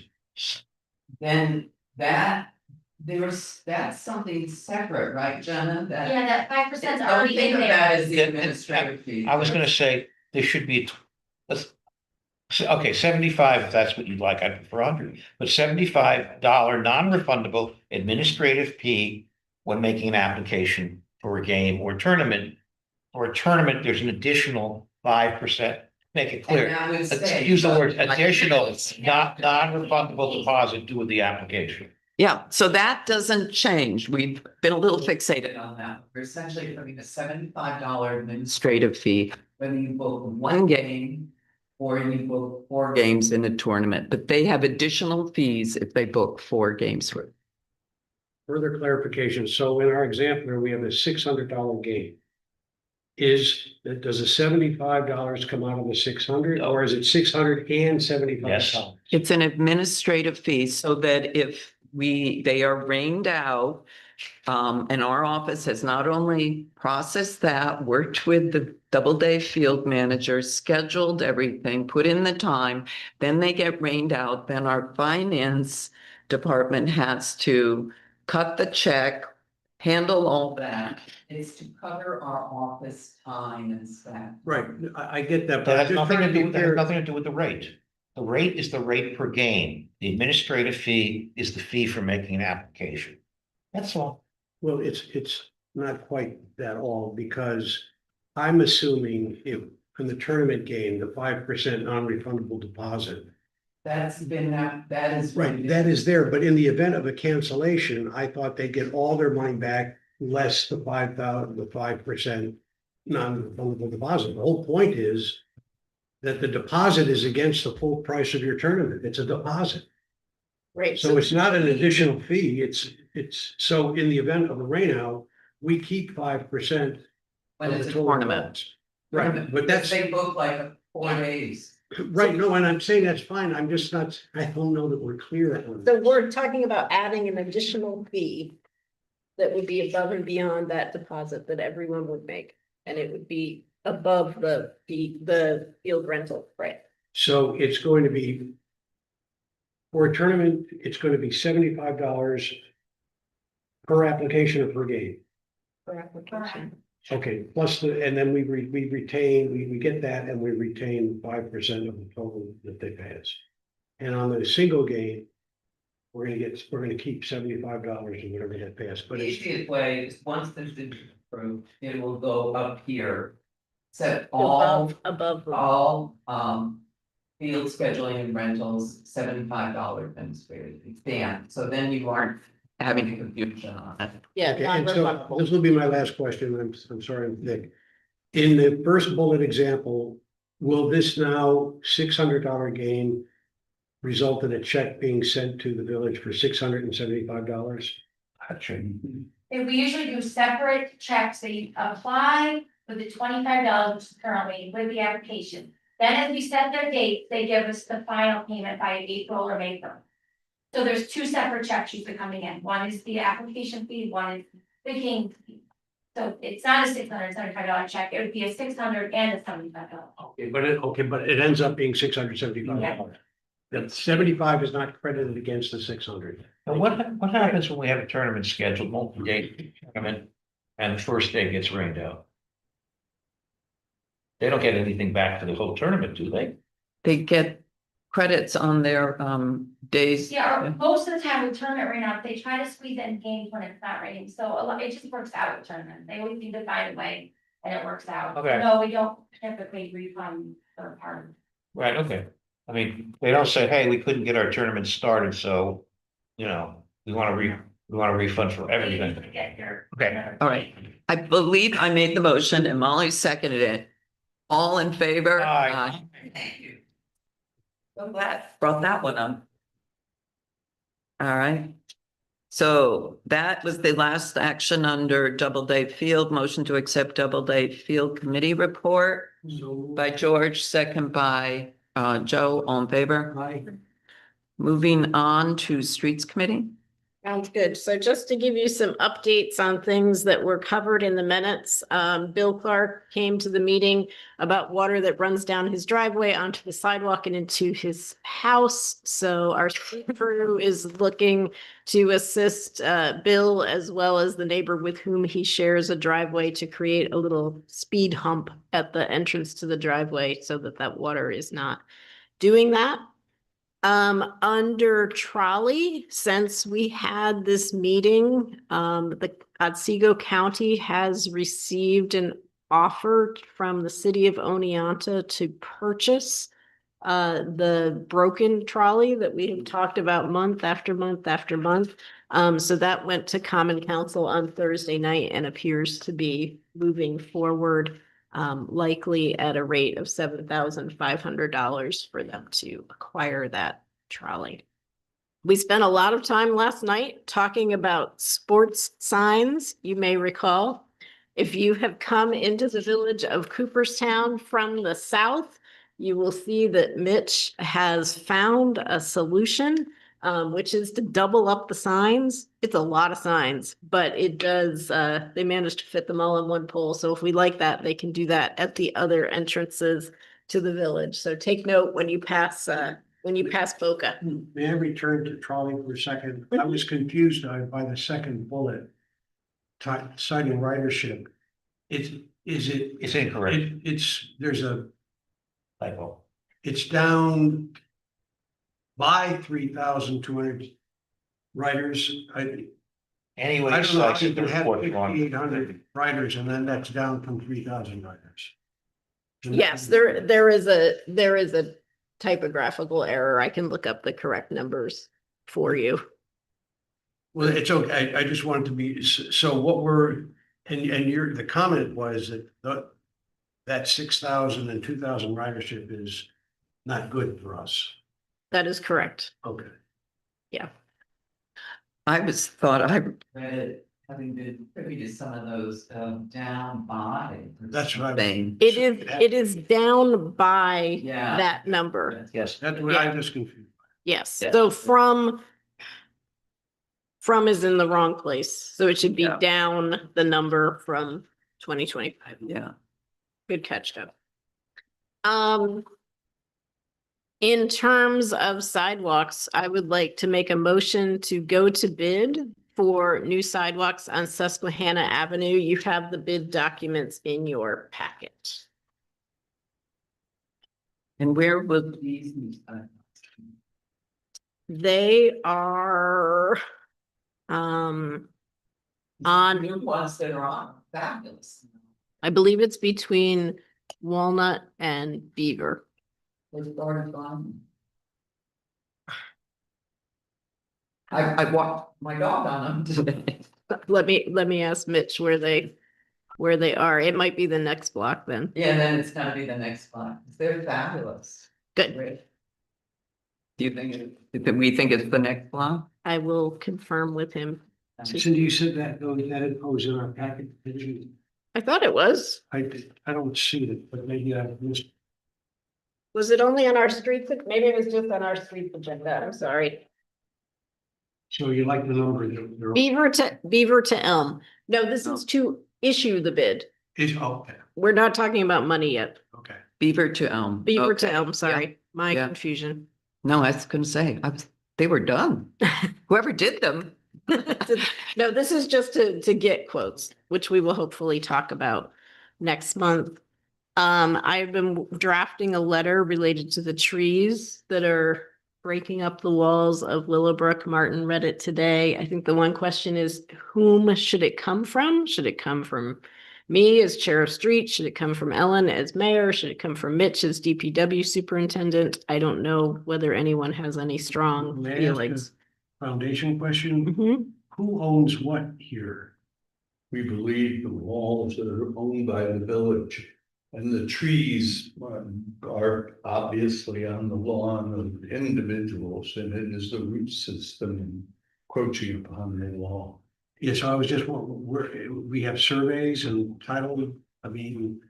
It's I've not, often it's wondered not if that it's clear. Water course, because oftentimes the property lines go to the. My understanding, but Joe, I can't tell you I can be definitive, is that those walls were put in by. But I guess we can determine that maybe with some surveys and one. I don't think we own the property. Because as Joe's pointing out, the boundary lines often go to the center of the creek, but Martin and I both believe that the village put in the walls. Right, and so how, But it's just a puzzlement to me that we've got public infrastructure on private property and now we're commanding the private property owners to. Not if we had, not if there was an easement originally. There must have been an easement. I think the village did many things in the past without getting formal easements. the thing is, I mean, it clearly would damage infrastructure that preserves village and others' property. So, It's fine, I mean, we'll wait to get a reaction, I don't wanna hold yeah, this up. I think that's probably the best bet. I mean, that, to me, if it came down to someone saying, I'm not doing it, we have an obligation, I think, to preserve that. Given the fact that, if the water runs above, somebody else is gonna be damaged. Let me point out, Martin, again, the logic here. Okay, you're not gonna do it because you think that you own that? Fine, if you own it, if you're responsible for what it's doing, if it fails and causes problems downstream, you're gonna get sued for it. The minute you tell somebody that, oh, wait, no, I don't know, you own. You may be right. Do you know what I'm saying? Okay, You hear that's me? not the question, Richard, the question is, you can admit that it's public infrastructure, but it's on private property. The question is, it's up to the public entity who went onto your property and. Quite honestly, though, Joe, if we put that on there, we probably now own that property through adverse possession. Yeah. Oh, yeah. After 10 years, we would have taken that. Much less It's the 100. same argument we have with Fowler Way. Anyone who puts a permanent structure somewhere and then maintains it, uses it, relies on And it. nobody complains. Yeah, they're gonna have a hard time proving it's theirs. And I'll leave that one for the Albany Law School first year property exam, but I'm fine, let's get all the questions. Yeah, I'm just trying to think who would be the one to sign it. That is the question. Because was if I got it from the tree committee, it doesn't bear much weight to me. correct. When you think if you were the. I would agree. Yes, I think if you're comfortable signing it, that would be the best. Well, I think it should be from the village board of trustees. Okay. So it looks like a united decision. Absolutely. We can certainly do that. I think that's what it should be. Yeah, I'm not opposing any of this, I'm just saying these are the Yeah, underlying, you got questions. yeah, yeah. They're- There's a box of easements in the vault too. If was anything. I just feel should that check we're sending too much stuff back to the law school for the students for their moot courts. Yeah. Gonna happen. We could keep them busy for years with all our discussions on this. I can certainly also pull the deed on the property in question and see if there's an You easement. know, the only thing that starts me funny is because I remember when, mom and dad repointed that entire side, they Yeah. did the whole wall. of, Yes. Certainly on that part of Willowbrook, there is a different, there was a different mechanism in place for the wall. But I would Between- think That's exactly what this is. That is a wall. There's a wall behind, abutting that Tillapaw property that was restacked and, Right. and repointed. I would think that the property owner is not gonna make a case for, oh, I now own the property to the middle of the waterway, to which I would say, as somebody downstream, oh, so it's the failure of you to maintain the infrastructure that's causing my problem. I would never want to over 3 feet of property, take that risk on. Some people might, but it's kind of stupid to say, I'm responsible, this is mine. It also, when you say this is mine, it also means I'm responsible for it. Yeah. So the Board of Trustee would like to send the letter requesting that the property owner take care of the trees so they stop damaging the wall. Mhm. Okay, that'll be the plan. Right. I'm sure we'll be talking about this more. Right now, you put letter in that form, is that? I don't know how widespread this problem is, and we just as a Corps of Engineers studied it and look at the integrity of everything.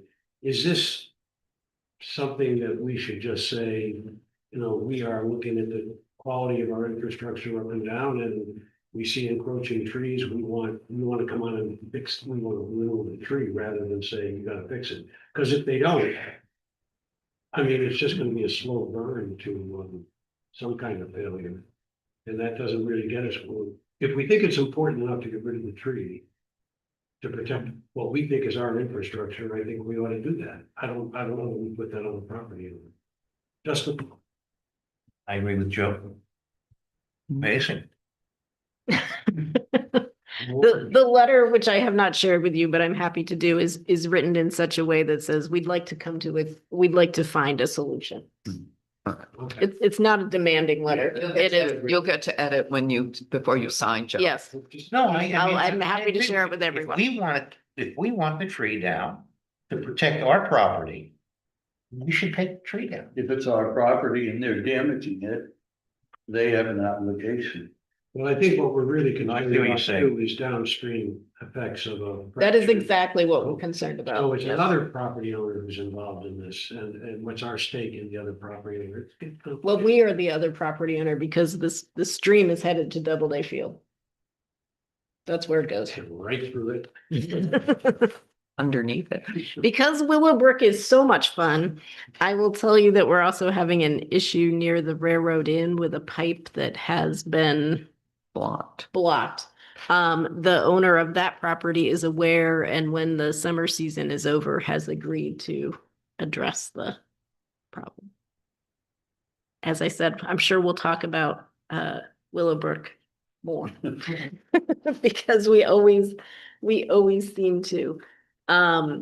You had, and I emailed you today, and I'm sorry it was so late, a draft of the sidewalk replacement reimbursement application procedures. Joe has provided some comments. I don't think we're ready to approve this at this point, and certainly it wouldn't go in effect until June, and we would need to take it into consideration with budgeting. So if others have comments about this particular draft, we can hopefully approve it next month. Perfect. Okay, I sent it to everybody. Yeah, I saw it. And I'm sorry it was I saw you late. said, make sure you click. Track Track. Track changes. changes, and I did. I thought, okay, Yeah. made sense. The other thing that I would like to report by way of good news that might fit better under grants, but it is certainly streets related. You may recall that we put in an application throughout Otsego County for an infrastructure grant that Otsego County would apply for through the state of New York. It is for the replacement of water, sewer, and streets from the county office building up to Grove Street, and we were the successful recipients. Congratulations. So It's, Governor Holcomb made the announcement because. It is through the Regional Economic Development Council, but it was county infrastructure grant fund that were only available to the county. And we applied for that last year, and county wasn't really, they did go to somewhere else, didn't it, last year? Did they go to Oneonta or for the something? first time, it went to Oneonta in Yeah. the first round, and then we went back in the second round, and we got it. So it's about $1 million project, and we 50% covered, so $500,000. The only thing I just want to make sure the trustees understand about our trolley, because I know it was at one point we thought we might be able to recoup and keep more money from it. But Nicole Ron at the county sent a sort of a summary. And if you recall, this is our last trolley. This was purchased in 2018, so it was already 8.25 years old. We paid 10%, about $14,000 out of the $140,000 for that trolley. So that was our share on it. And then they did a kind of straight line depreciation of it. Remember, this could not be kind of sold on the open competitive market because it had received 5311 funds, the federal funds, so could only go to another community. Oneonta is the most on our depreciation on it and all, we would have only gotten about 5,000. So we're actually getting more with that $7,500 sale. This will be the last trolley that the village was involved in, that 10%. The 2020s will be obviously in 2030. There is a hope, Nicole thought, that they will change the law and that we might be able to retain some, but we won't have vested any in it. But the beauty of it is if it is sold competitively, those funds will come back and to the county, which and used for their support. So they're hoping to get that kind of change by the time those 2020 trolleys are sold. Did you want to accept the resignation now or later on the agenda? I had it under personnel. Okay, that's fine. All right, motion to accept Streets Committee report, but by Joe, second, George, all in favor? I, Buildings Committee, we had a Zoom meeting of when was that? Last week with the engineers who are doing the HVAC engineering study for our building, specifically looking, and we mentioned this before, the potential for geothermal.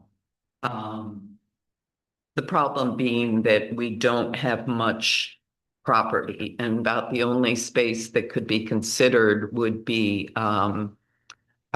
along Fair Street where we have those small trees. They would obviously have to come out and that would be the space we'd be looking at.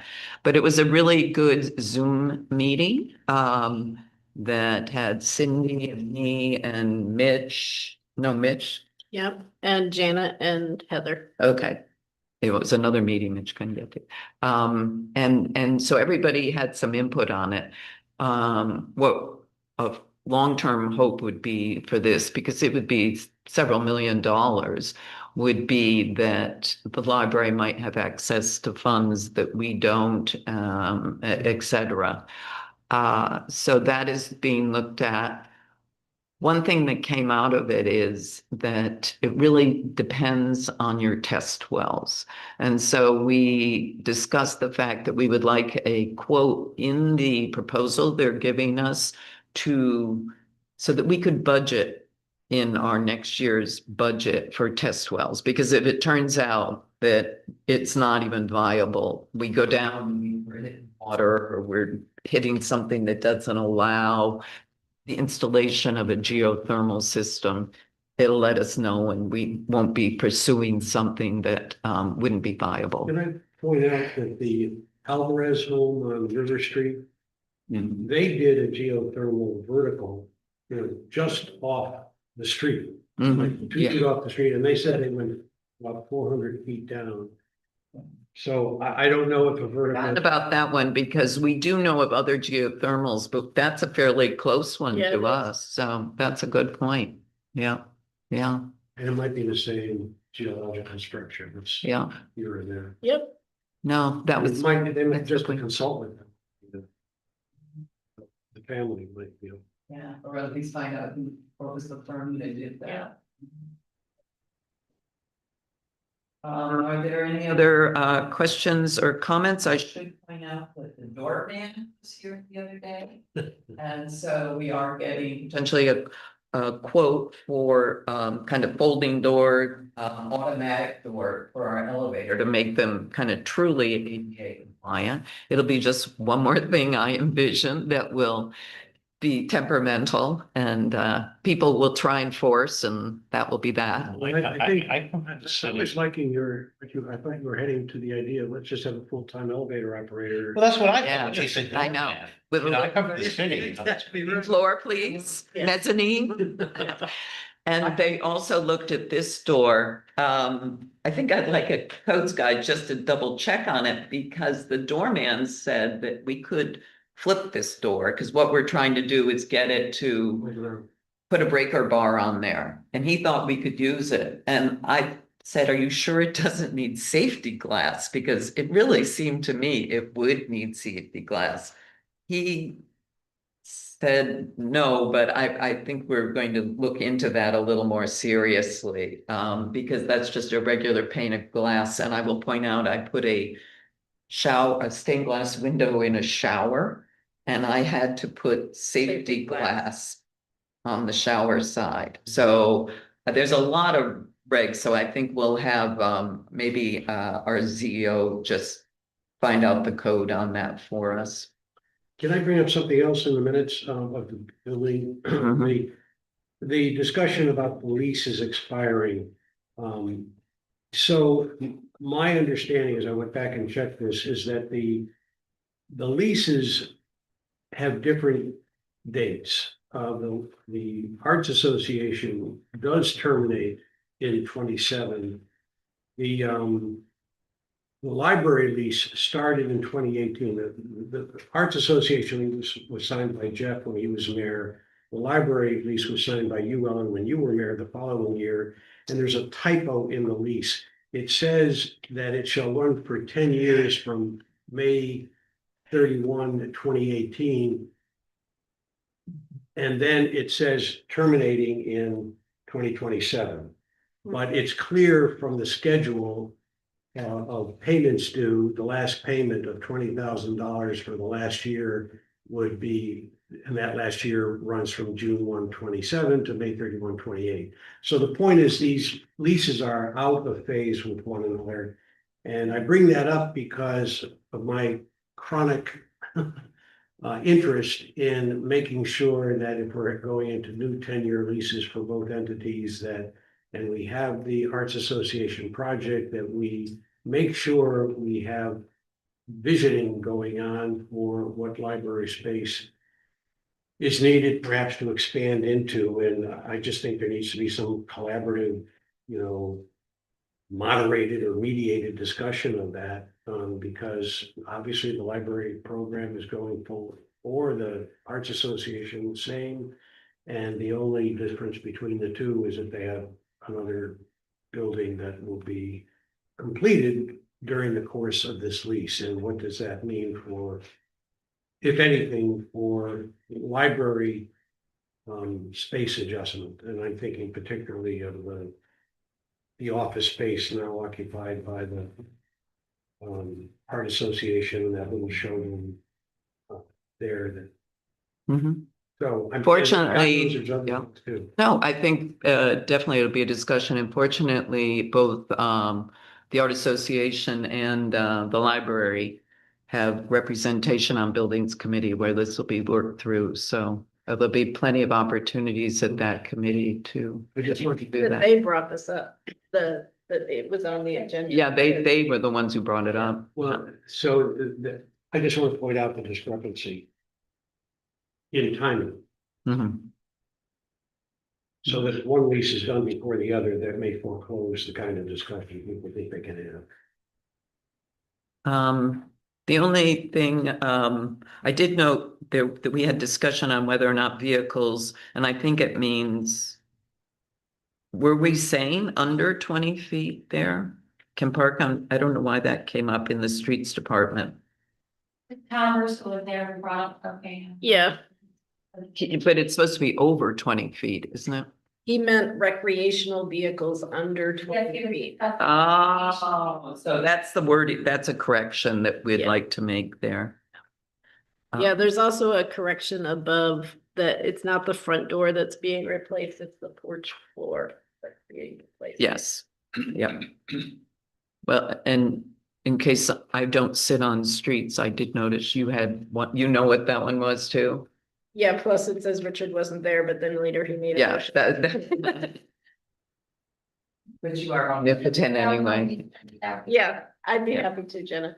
Yep, we got them. All right, so motion to accept Buildings Committee report. By Joe, second by Molly, all in favor? As I remember, Jenna, that was an extremely filled day. All right, Oh, treasurer's report. This was distributed.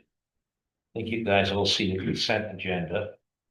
Key things to note are the permissive referendum to transfer money from building reserves to general fund, pay for the front porch repairs, and a transfer from police reserves to general fund to pay for the police cameras. There are the invoices. Cindy politely reminded me or explained to me the large one for $275,000 is for the South End project. Does anybody have any questions? The large bills to Cobleskill Stone Products, 84,421 was for our paving at Lakeview Drive South. 160,000 to Cobleskill Stone was when we did Esley. So these are our major street paving projects we did, and 71,000 was Lakeview Drive North. So Lakeland Shores was on the agenda last year. The rest are relatively small. Yeah. So, did you move the, I move the consent agenda. Oh, second. all in favor? Aye. Thank you. And then, we have personnel, Um, and we have a couple items on our additional agendas. okay, Under for personnel, so there, you All can right. do, I'll make the motions. Approve the hiring of Sarah Lawrence as park supervisor at an hourly rate of $24. a second. Bargain getting a whole college for 24. And approve the hiring of Benjamin Grant as seasonal laborer, an hourly rate of $18.25. Approve hiring of Justin Pearl as a part-time police officer. And we also should accept Zach Burton. It was in this packet as well. He was our HMEO, his resignation. So, So, May I, is this the police officer we're waiting the background investigation on? Jen? yeah, contingent on the background, you know, all the materials. Okay, yeah, that wasn't, I just wanted to. Yep. okay, I seconded, all in favor? finance. There was also one more, Coda Okay, here. I didn't know Yeah. if you said that one or not. I was. No. These all came in like last minute. Oh, that's right, it's not, yeah. So Coda here, Yes. another seasonal labor for double days and back as well, posted. Okay, Correct. so moved. Second. All in favor? Move, approve the invoice from town of Otsego for the registrar of vital statistics fees, the amount of $2,570 for this year. Well, actually, it's, Should be last year, no, it's, for next year, I'm sorry. that is correct. So we remit the fees. Remember, this was decided about 2021 by this board. Our staff handles all the registrar fees. And it amounted to 2,570, so the town of Otsego invoices us. But so that then they can put in their budget, as they begin drafting their 2027 budget this fall, they know that they will remit it back to us. It's essentially our funds. Okay. Yeah. All right, so the motion made, seconded, all in favor? Can I make a related motion to advertise for a new HMEO to replace Zachary Burton? Second, all in favor? I, We know why he left? yes, he's leaving on the end of August. We don't need. No, do we know why he left or what he left for? Here's his. I saw that, didn't say. What? I believe it's got another position. I know, but what I'm getting at is where and why. Was it money? Was it convenience? Okay, we don't have that. We can inquire. Motion to accept the finance report. Second. All in favor? Aye.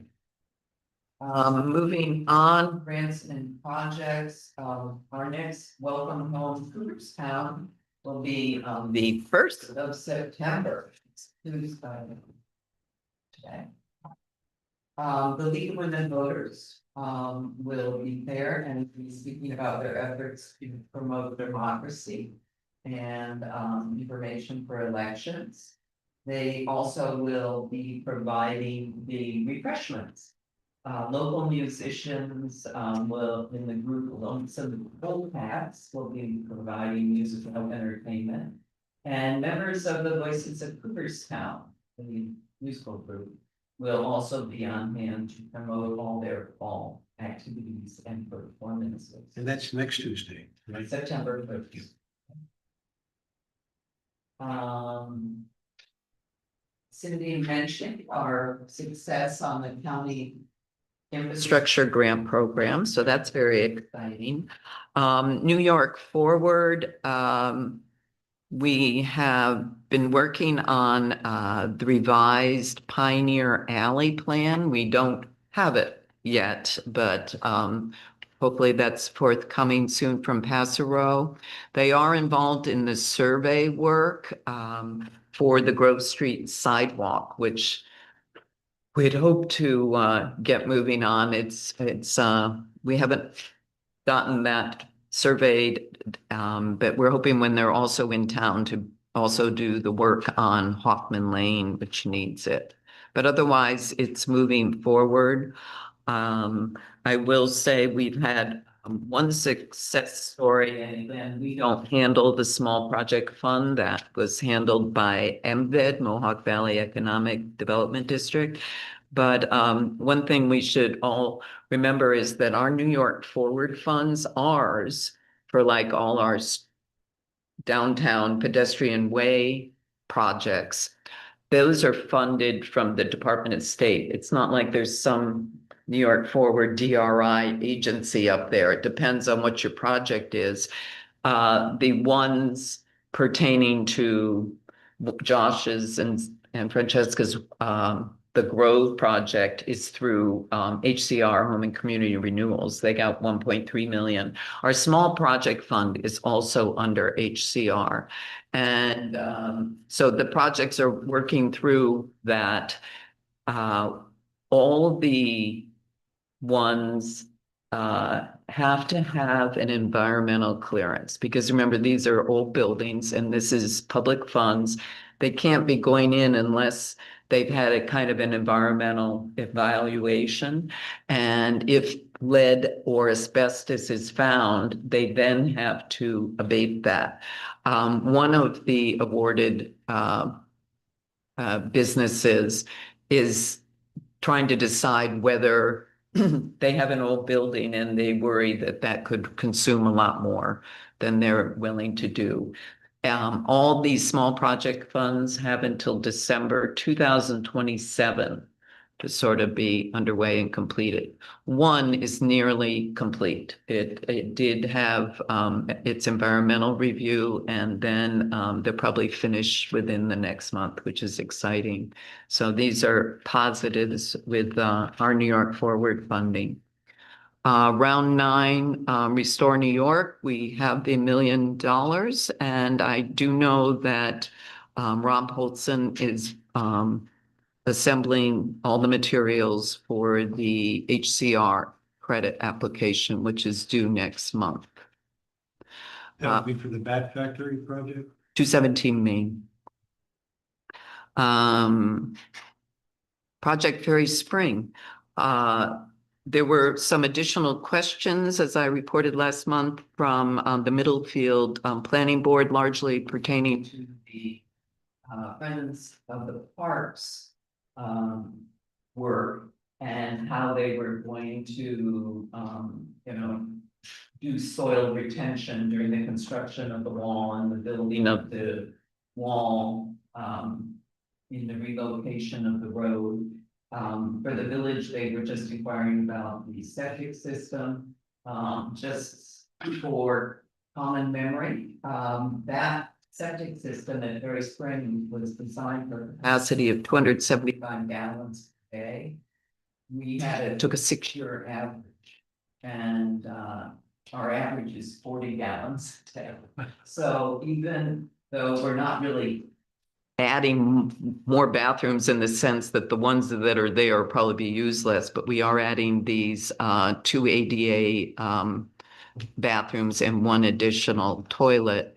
was felt well within it. So on, what was it, August 6th?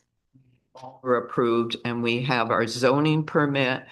And so at this point, I would like to move that the Village of Cooperstown go to bid um, um, for our portion of the Ferry Spring project, which includes the ADA accessible restroom in the pavilion, the caretaker's cabin ADA accessible restroom, new caretaker's cabin bathroom, upgrading the electric, plumbing, and underground utilities, and then revamping the changing room, all the work, ADA accessible, et cetera, all the work that you have seen recently in the plan. So I will make a motion that we go to bid for Berry Spring Park. Second. Second by Richard, all in favor? Aye.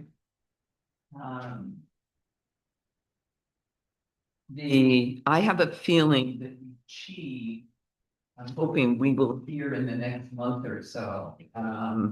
We're pretty sure we're locked in there because it's listed everywhere as $1 million for our double-day field improvements. But we did have to fill out the CFA application, but we're hoping that that'll be officially announced soon. And we have not heard anything on the water meter grant. It's essentially a CFA, even though it had an early application deadline of June 12th. So it could be by the end of the year before we hear anything on that. Is there any questions? Moving on to Parks Board. And are you giving it in For Roger's absence. We definitely had a busy parts board discussion.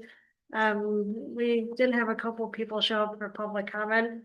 Tony and Gentile came and discussed their concerns about some of the boats at the village docks. And they noted 5 boats have out of date registration stickers displayed. And that there is obviously a long wait list to get a slip at the village docks. And that they've noticed that none of the slips have been vacant all year. If not longer, they think there's been a couple slips that have been vacant for at least 2 years now. And they also noticed that there's an illegal kayak in one of the slips. They stated that the letter that the village sends out states that the docks cannot accommodate boats longer than 24 feet. That includes a motor, but they also have noticed that there definitely have been boats that they think are longer than 24 feet in the slips. And they also just kind of asked us about what we think, how we should, monitor all these boats and the boat slips. They did say that they have reported these incidences to the police department. Let's see. They kind of just talked about their thoughts.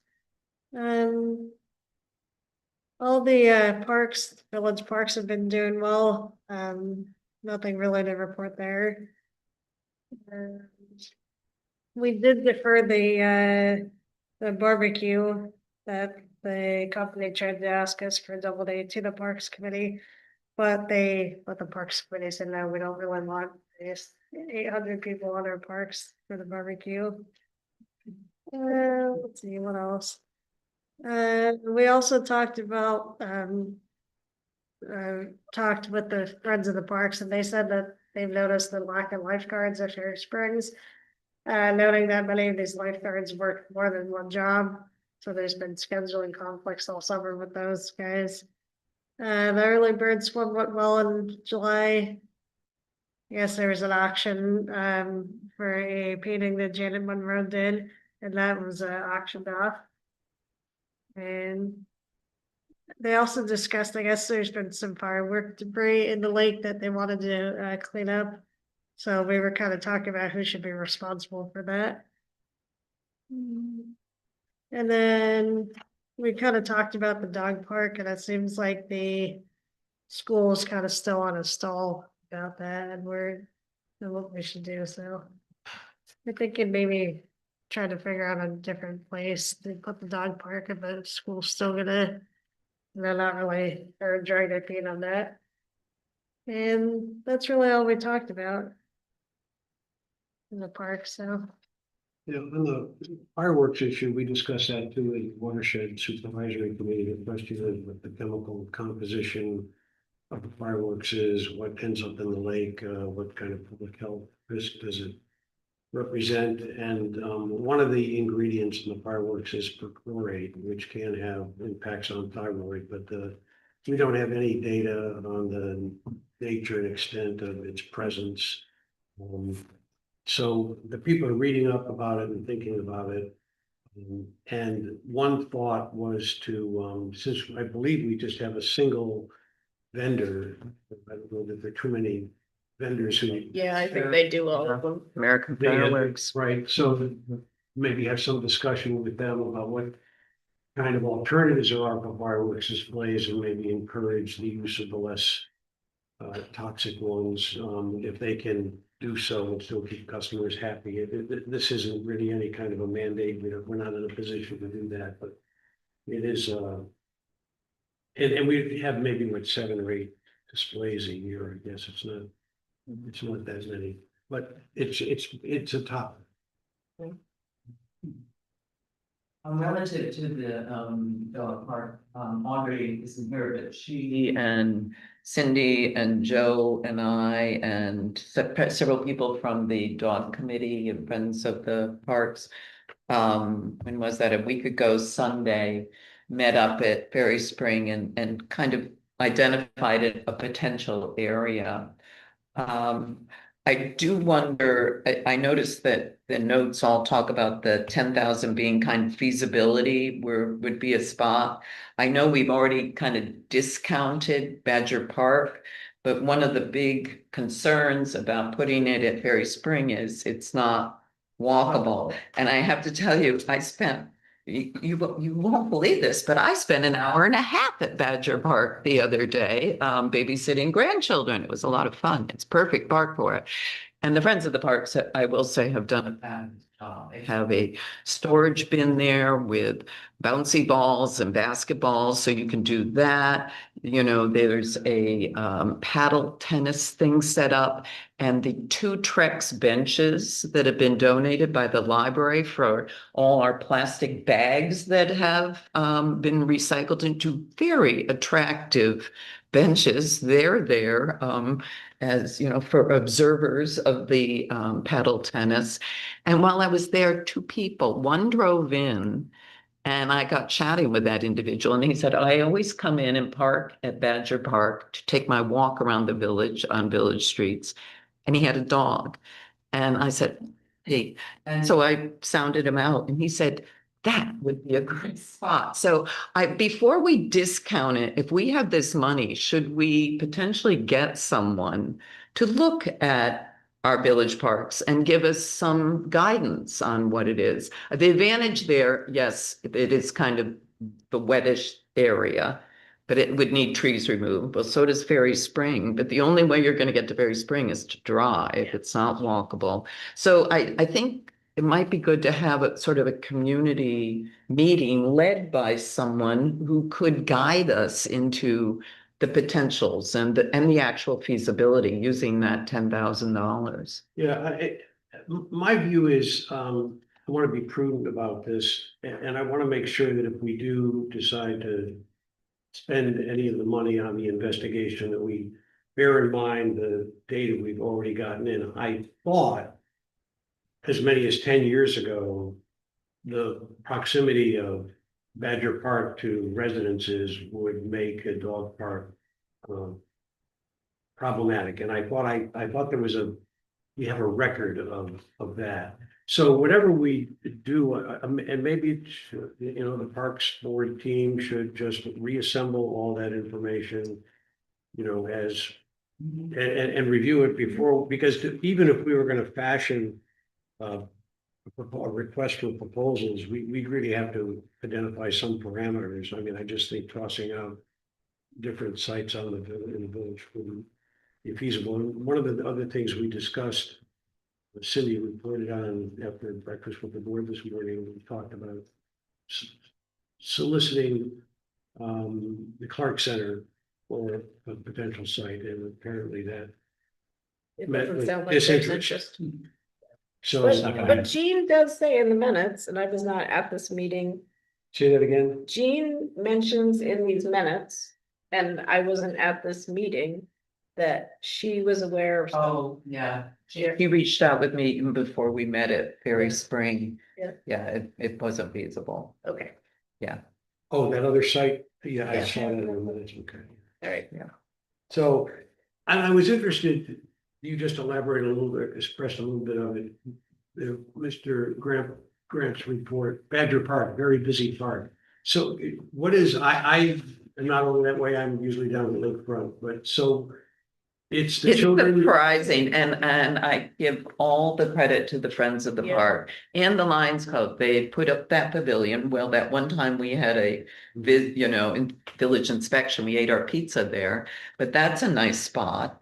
Then they put up a little jungle gym that is small compared to what's over at the school, but it is used all the time. And they have one of those climbing monkey ropey things that I have to tell you, children just seem to love that park. I was also probably one of the only trustees on skates last year, and God, why I did it, I do not know.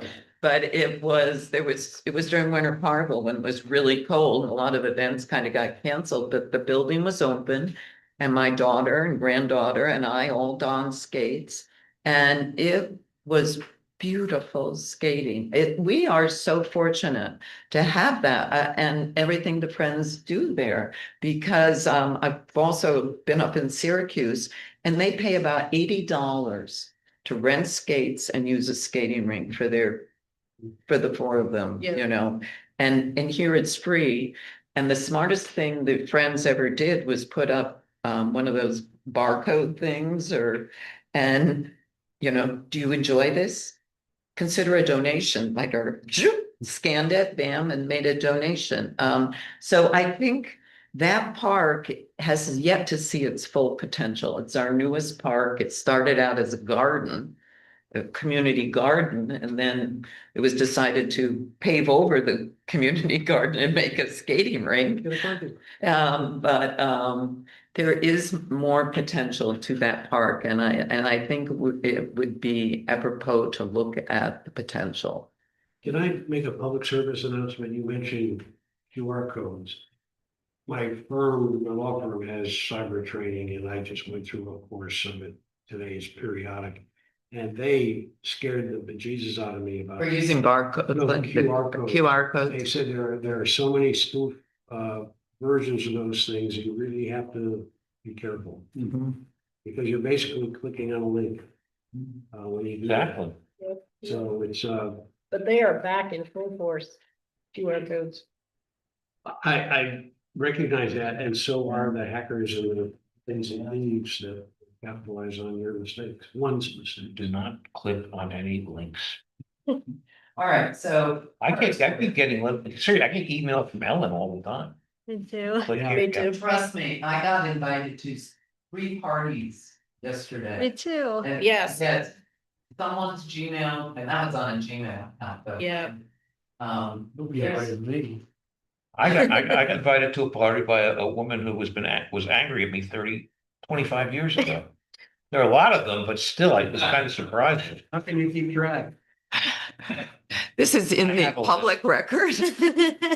All right, motion to accept the Parks Board report by Molly, second by George, all in favor, community and environment. So we need to accept the resignations of Lou Alstead and Richard Blady, but in doing so, I would like to thank them for their years of service to the village, both on this committee, but on numerous other committees. Lou is a trustee, Richard is a member of the planning board. They have both been really powerful members of our community and have served the village that they have grown to love. You're here. They resigned each. They are both moving to other location. Really? Yeah. Where's Sorry to Richard? see them go. They really contributed a lot. To a retirement community, I believe in Schenectady. We talked a little bit about the building heating retrofit, which Ellen mentioned under the buildings committee agenda. We spent most of our time talking about wood burning fire regulations. And as part of that, I started putting together regulations that are already in place regarding wood burning, outdoor fireplaces. Including requirements of the Department of Environmental Conservation that fall under the Air Resources law, requirements that fall under the 2025 fire codes of New York State, and then a kind of quirky requirement of the Village of Cooperstown zoning law related to smoke. And those are all included here. There are lots of regulations regarding outdoor burning. I think part of the problem is that they are regulated in different ways by different agencies. So someone calls the Village of Cooperstown Police Department, for instance. Much of this is regulated by Otsego County codes under the Fire Code of New York State. So that may not lead to an immediate resolution. It may mean the codes officer has to come and measure how far something is.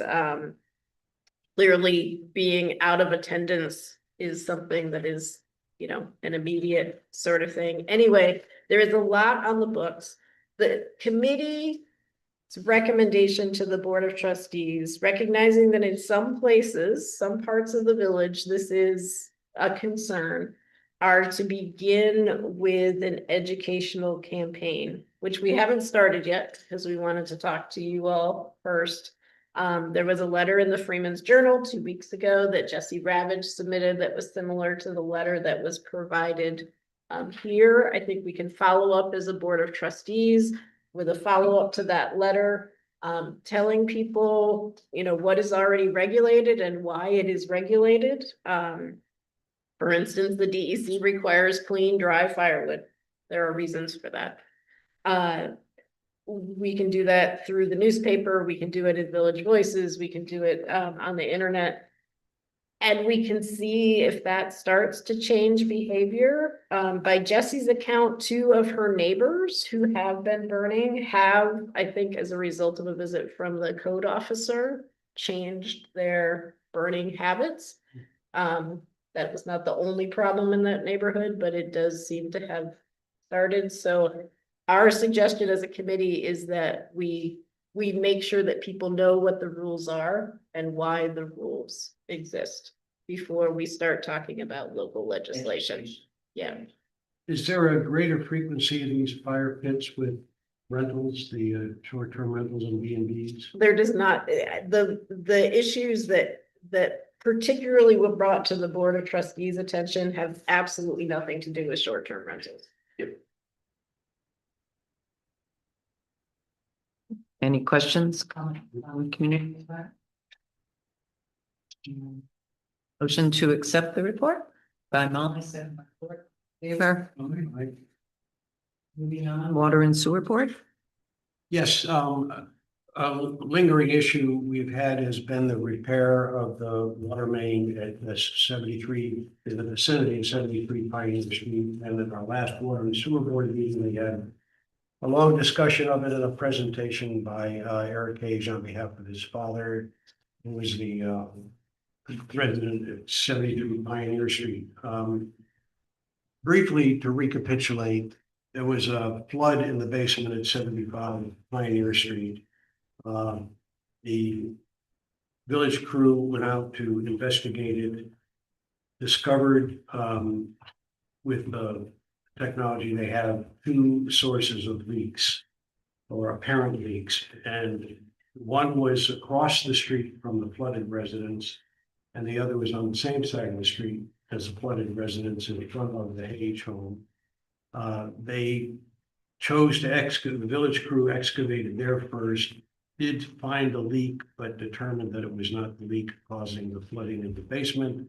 They went on to the other one across the street, excavated, and there was a major leak in that main that was repaired. And the question was whether the Pages not having so many help and had no knowledge of a leak or impact of a leak prior to the excavation, question their responsibility for paying the entirety of the bill associated with the excavation at their place. As a result of an inquiry from the village, the Hages did say, well, I can't imagine you wouldn't repair the leak if not before you filled in the hole. So that was done. And the question then was, what was consent to a repair? We sorted it all, and there was a $2,500 cost and charge associated with that. And after we investigated it in more detail and discussed it, there is a document at the end. I think it's the last document in your packet behind the Water and Sewer Board minutes. That is a itemized bill that Mitch and Water Department prepared that identified $1,112.94 as the cost that could appropriately be associated with the Hage and the Hage's home and be their financial responsibility. At the present time, they have a $2,500 tax lien on their property because they had not paid. Their property tax bill payment would not be accepted without the $2,500, and they were trying to sort that out. So the upshot of the Water and Sewer Board meeting was a recommendation that the Hages be to the Board of Trustees is that the Hages be billed with $112.94. The balance of the $2,500 be removed, be credited to them. I know we can't remove it from the lien. I don't know if there are penalties associated with the non-payment of the, well, it was not that they wouldn't pay it, their check wouldn't be accepted without the payment. So my recommendation, my motion would be based on the recommendation of the Water and Sewer Board that the Hages be sent a bill for parts and labor and the repair of their lateral in the amount of $1,112.94. And I would further move that the $2,500 lien be adjusted through the means of a credit that would leave them not responsible for anything beyond the $1,112.94. How do you come out to that much? It's right here in your. It's itemized in several lines, and and I think that's all the Hages ever wanted in the first place. But as it is, I think that's an appropriate charge, and I think. Are they okay with that? I think they will be. Conceptually, in our discussions, they said, everything but the digging, they would happily be responsible. So that's and there were a number of questions raised. Well, what does this mean about setting a precedent? And my first response to that is we now have a consent form. The property owner is going to be presented with anytime there's a leak identified. If they agree to sign If it. they agree to sign If it. they resign. So now, and that brings up the very next problem we had, which is kind of underway in Bowerstown. There was a sharp and in some cases or at some times total loss of water pressure in a number of residents, which is at the end of our water supply system. And it turns out that there are leaks in the vicinity, and it's hard to know how much is associated with the leaking of the laterals or whether there's anything, any main leak which we haven't detected so far, and how much is just the nature of the infrastructure that we can't keep the pressure up. Although the problem the residents point out is that while there have been problematic pressures, it was only after the 2025 water main break up by the Waters residents in Bowerstown that the problem became chronic for other residents. So that was repaired, an excavation in 2025. And then the repair was when we were receiving really anxious calls from people saying we have to have something done. We don't have water in our house. On last Monday, I think it was, the crew went out and excavated, and we found indeed that there was a break. And I visited the site and discussed it with Mitch, and he showed me, I've got photos I could show everyone, but he showed me the fitting that had what was the source of the leak, and said this is typically a village responsibility. So they repaired that one. And I haven't followed up with him yet, but I believe there are still problems with water pressure out there. And even while they were excavating, Mitch said he didn't think that was the only issue there. No. So the crew did a fantastic job. They had a subcontractor in who was all over the operation very effectively. But we do have a problem out there for several of our property owners. There are some extensive leaks out there. The village did repair, essentially, the reason we determined it was village and it would be covered by the village. The lateral was okay. It was where it sistered to our main. And that coupling, which was, could be an almost, I don't know, 90 years old or whatever, had deteriorated. So there were all those sistering attachments to the main were repaired. They have since found some major leaks and have shut off some service lines and are still working on the project. It's not sort of by guess and by gosh.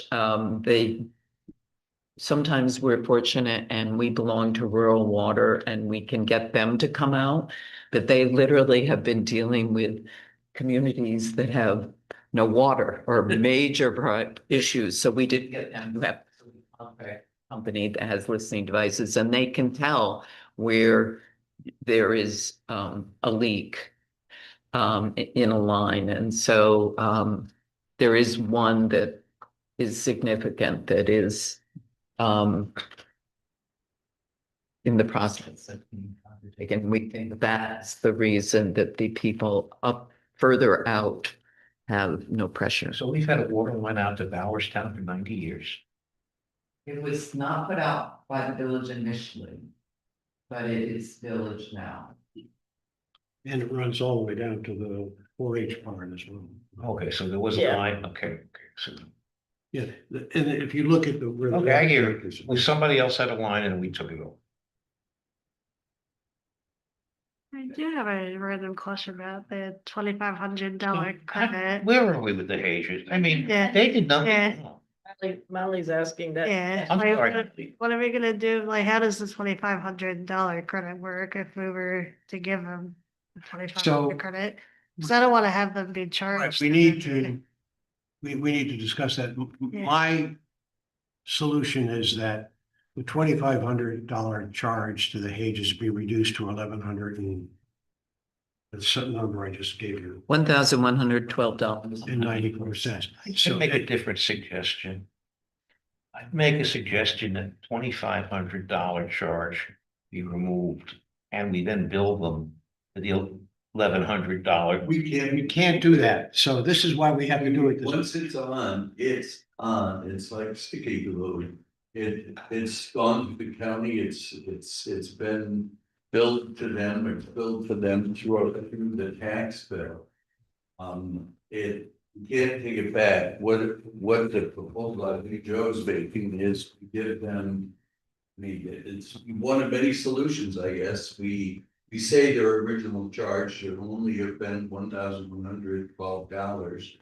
And we subtract that from the 25,000, or 2,500, excuse me.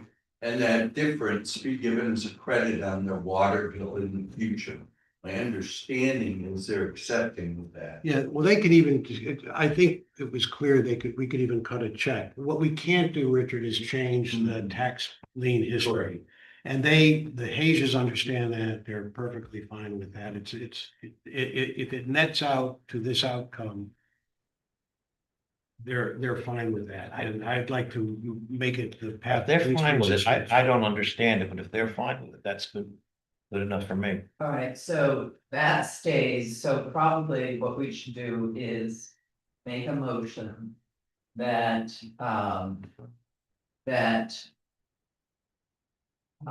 the curb stop repair itemized indicates a cost of $1,112.94. They would have to pay the 2,500, but then they would be issued, I don't know why they couldn't be issued a refund or a credit. You could do it. Yeah, Yeah, or the amount, that makes sense to me, and then $1,387.06. I think that And makes sense. I don't know, So second.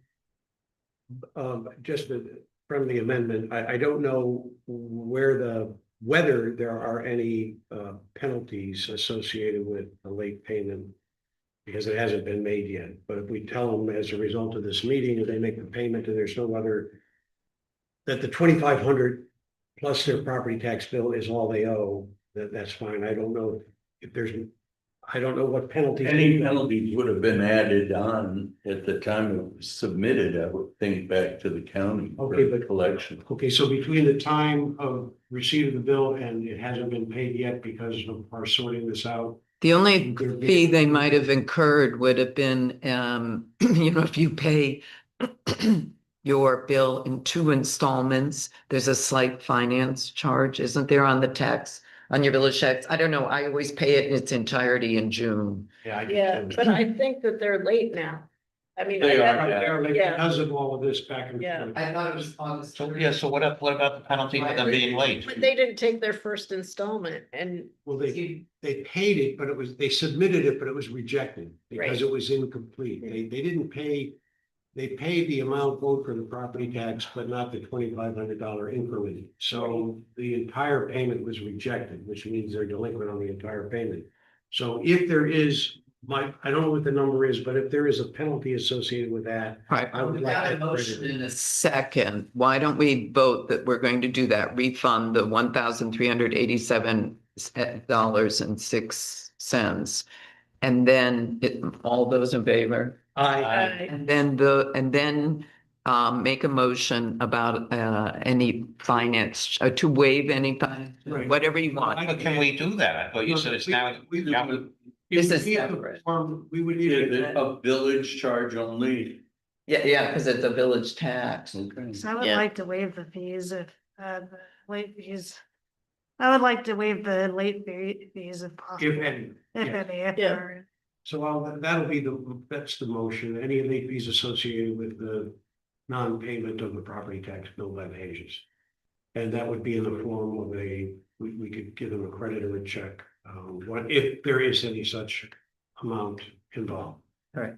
So made by Molly, seconded by Joe, all in favor? I, The only other technical thing to report is that they've, one of the key operating features of our wastewater treatment plant is that the temperature in our sludge has to be between 85, I think, and 100 degrees.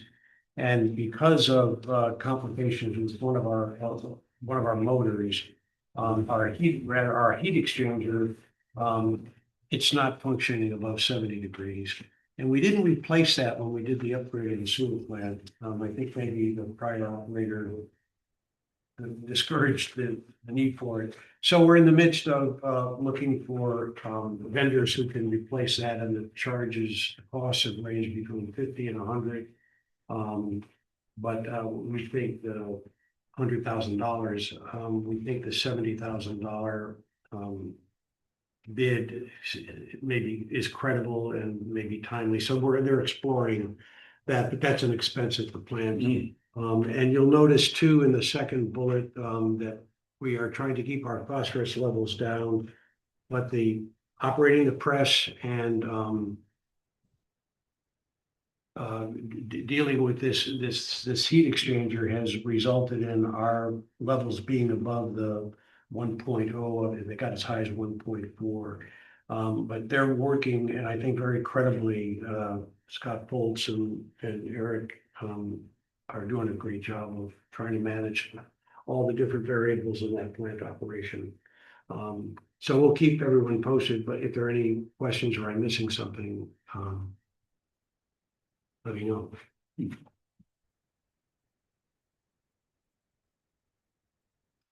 Motion to approve. Second by, Aye. Aye. Watershed Supervisory Committee, one of the things we've been really trying to get up and running, and it's taken a while, is our septic inspections. As Chair McKenna pointed out, of the 9-element plan we're working on for the protection of the Otsego Lake watershed, our job one in that program is going to be to have top-notch inspection system and septic approval system, because that's squarely on the village to do. So in the last cycle, Jacob Gillette, our watershed supervisor and coordinator and inspector has completed 14 inspections. Everyone but one being very cooperative and compliant and understanding the importance of that work. So that's, I think we're beginning to get up, to use a boating metaphor, and a little bit on plane. But in association with that, we had a meeting with a vendor. It's good. I think that's in your supplemental packet.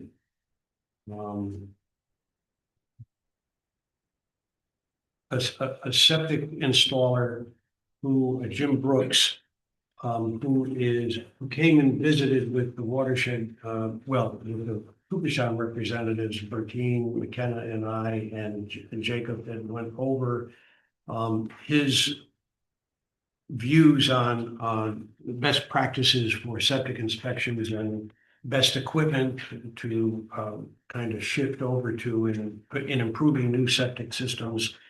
And Jacob and Bertine and I discussed the value to Jake as he gets his program more and more refined.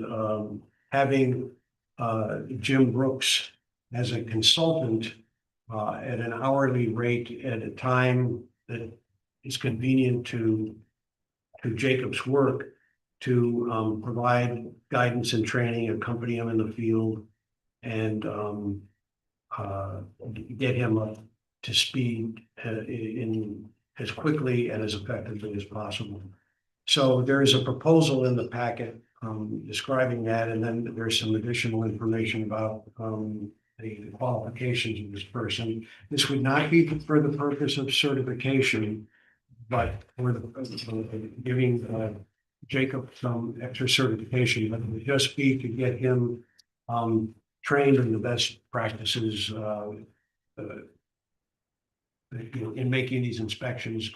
And as Alcat, his predecessor, had observed to me many times, there's a big education component associated with the work of these inspections, and that is explaining to the property owners why we are assessing this $50 fee, why these septic inspections are important, not only to the village water supply, but to their own healthy, the lake health right in their vicinity of their property.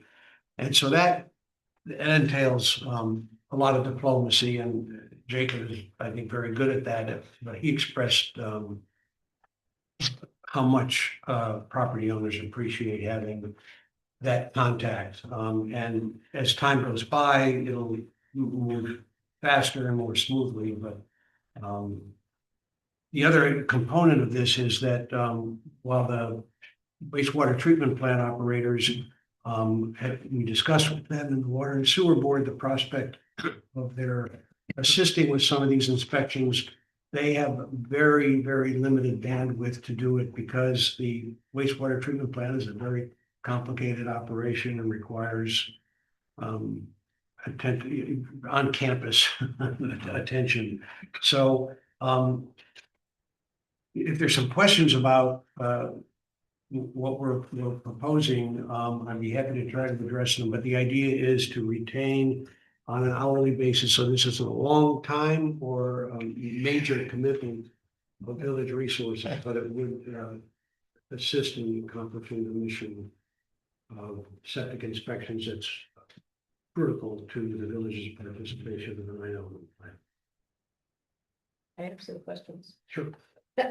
First, related to the proposal, I wonder if there's a no more than figure that, I mean, $87 an hour could be, you know, $87, or it could be $10,000. So it seems like we have to put a cap somewhere. Right, well, and we could do that, and we totally control the use of his time. So if we don't want to use him more than a couple of $1,000s worth, that's fine.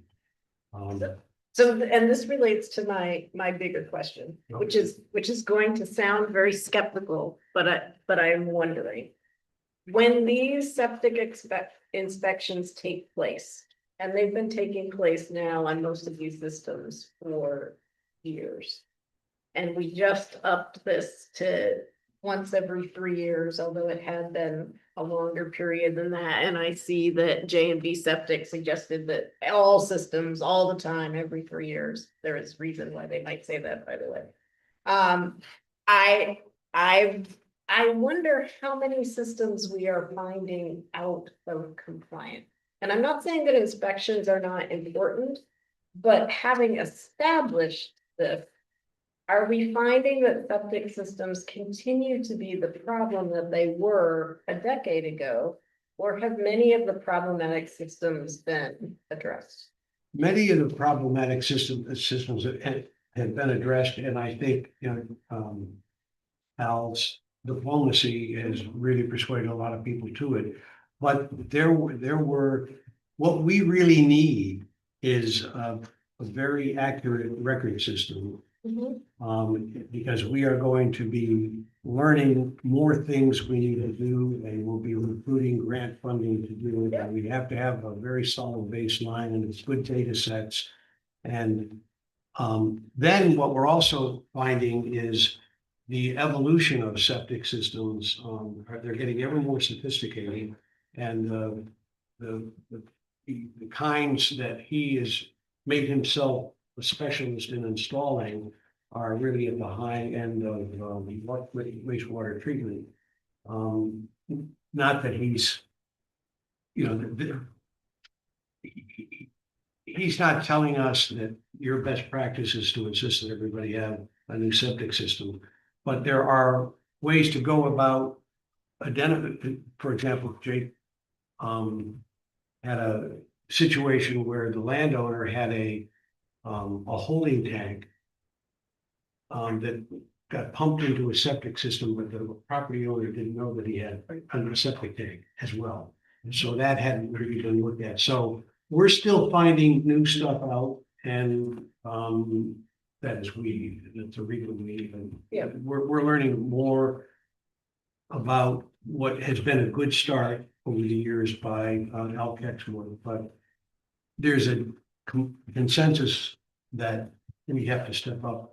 But you understand the question? My question is, how much are these inspections contributing to improving the health of the lake, and how much are they inspections for inspection's sake? I wish Jake were here to answer that question. He feels very, very strongly that they're needed. And again, we're going to run into very old-fashioned, system where holding tanks have to be pumped out all the time. Right. And to the very modern systems, which have their own, it's the old saw about high tech, high risk. There are some of these more sophisticated systems require a lot more attention. and go south badly if they aren't on properly, so.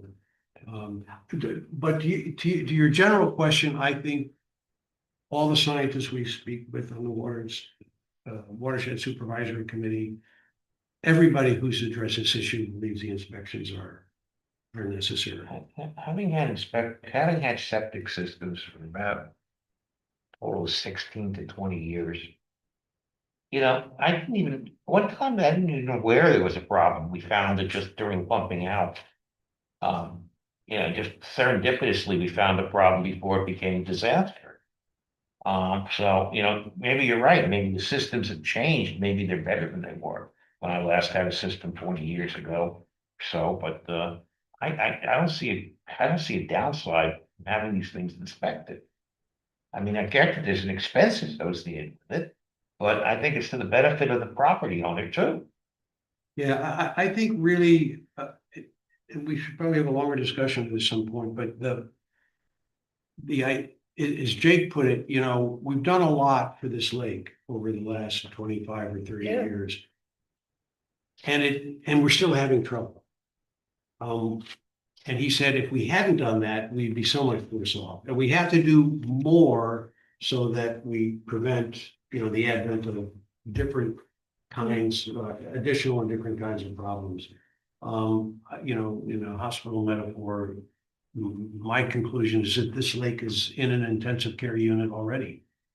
With what we're doing, monitoring and so on. A lot of this, is a bit of committee work. I think at this point, you're looking for, can we authorize the use of this at $87 an hour? How many hours? And I've just looked at the budget.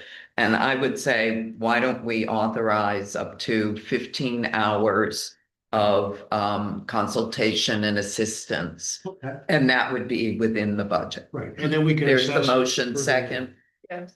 Second, all in favor? Aye.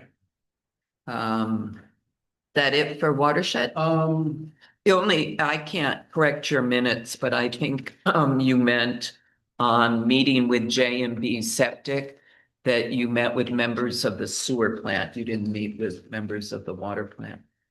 Sure, right, Eric and. Yeah, just for your minute. Yeah, because they were the ones. Yeah. Mistaken there. Yeah. The big item for everybody's attention is that on September 15th at the Glen Glass State Park, we're gonna have the second 9-element plan public meeting that some of you may have gone to last year. That's a major milestone in Under the terms of preparation. the grant, we have to have 3 public meetings. So this is public meeting number 2. on the wake boat issue, while everybody hasn't. 6 to 8. Thank you.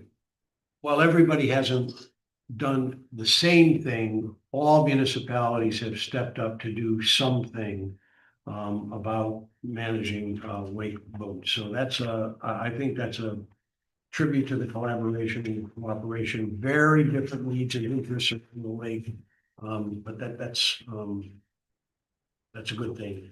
And way after you did it for the village, Cindy, the Village of Springfield salt shed is 95% complete. Yay. And that's a major, I couldn't believe the statistics they gave about, in the absence of the shed, up to 30% of the product is lost. So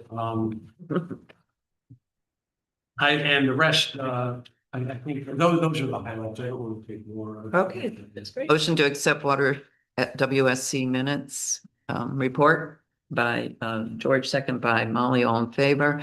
And we had one other item. Excuse me. Resolution number 7 of 2026, adopting the Otsego County 2026 Hazard Mitigation Plan. That has been out there in the public and all the municipalities participated in it.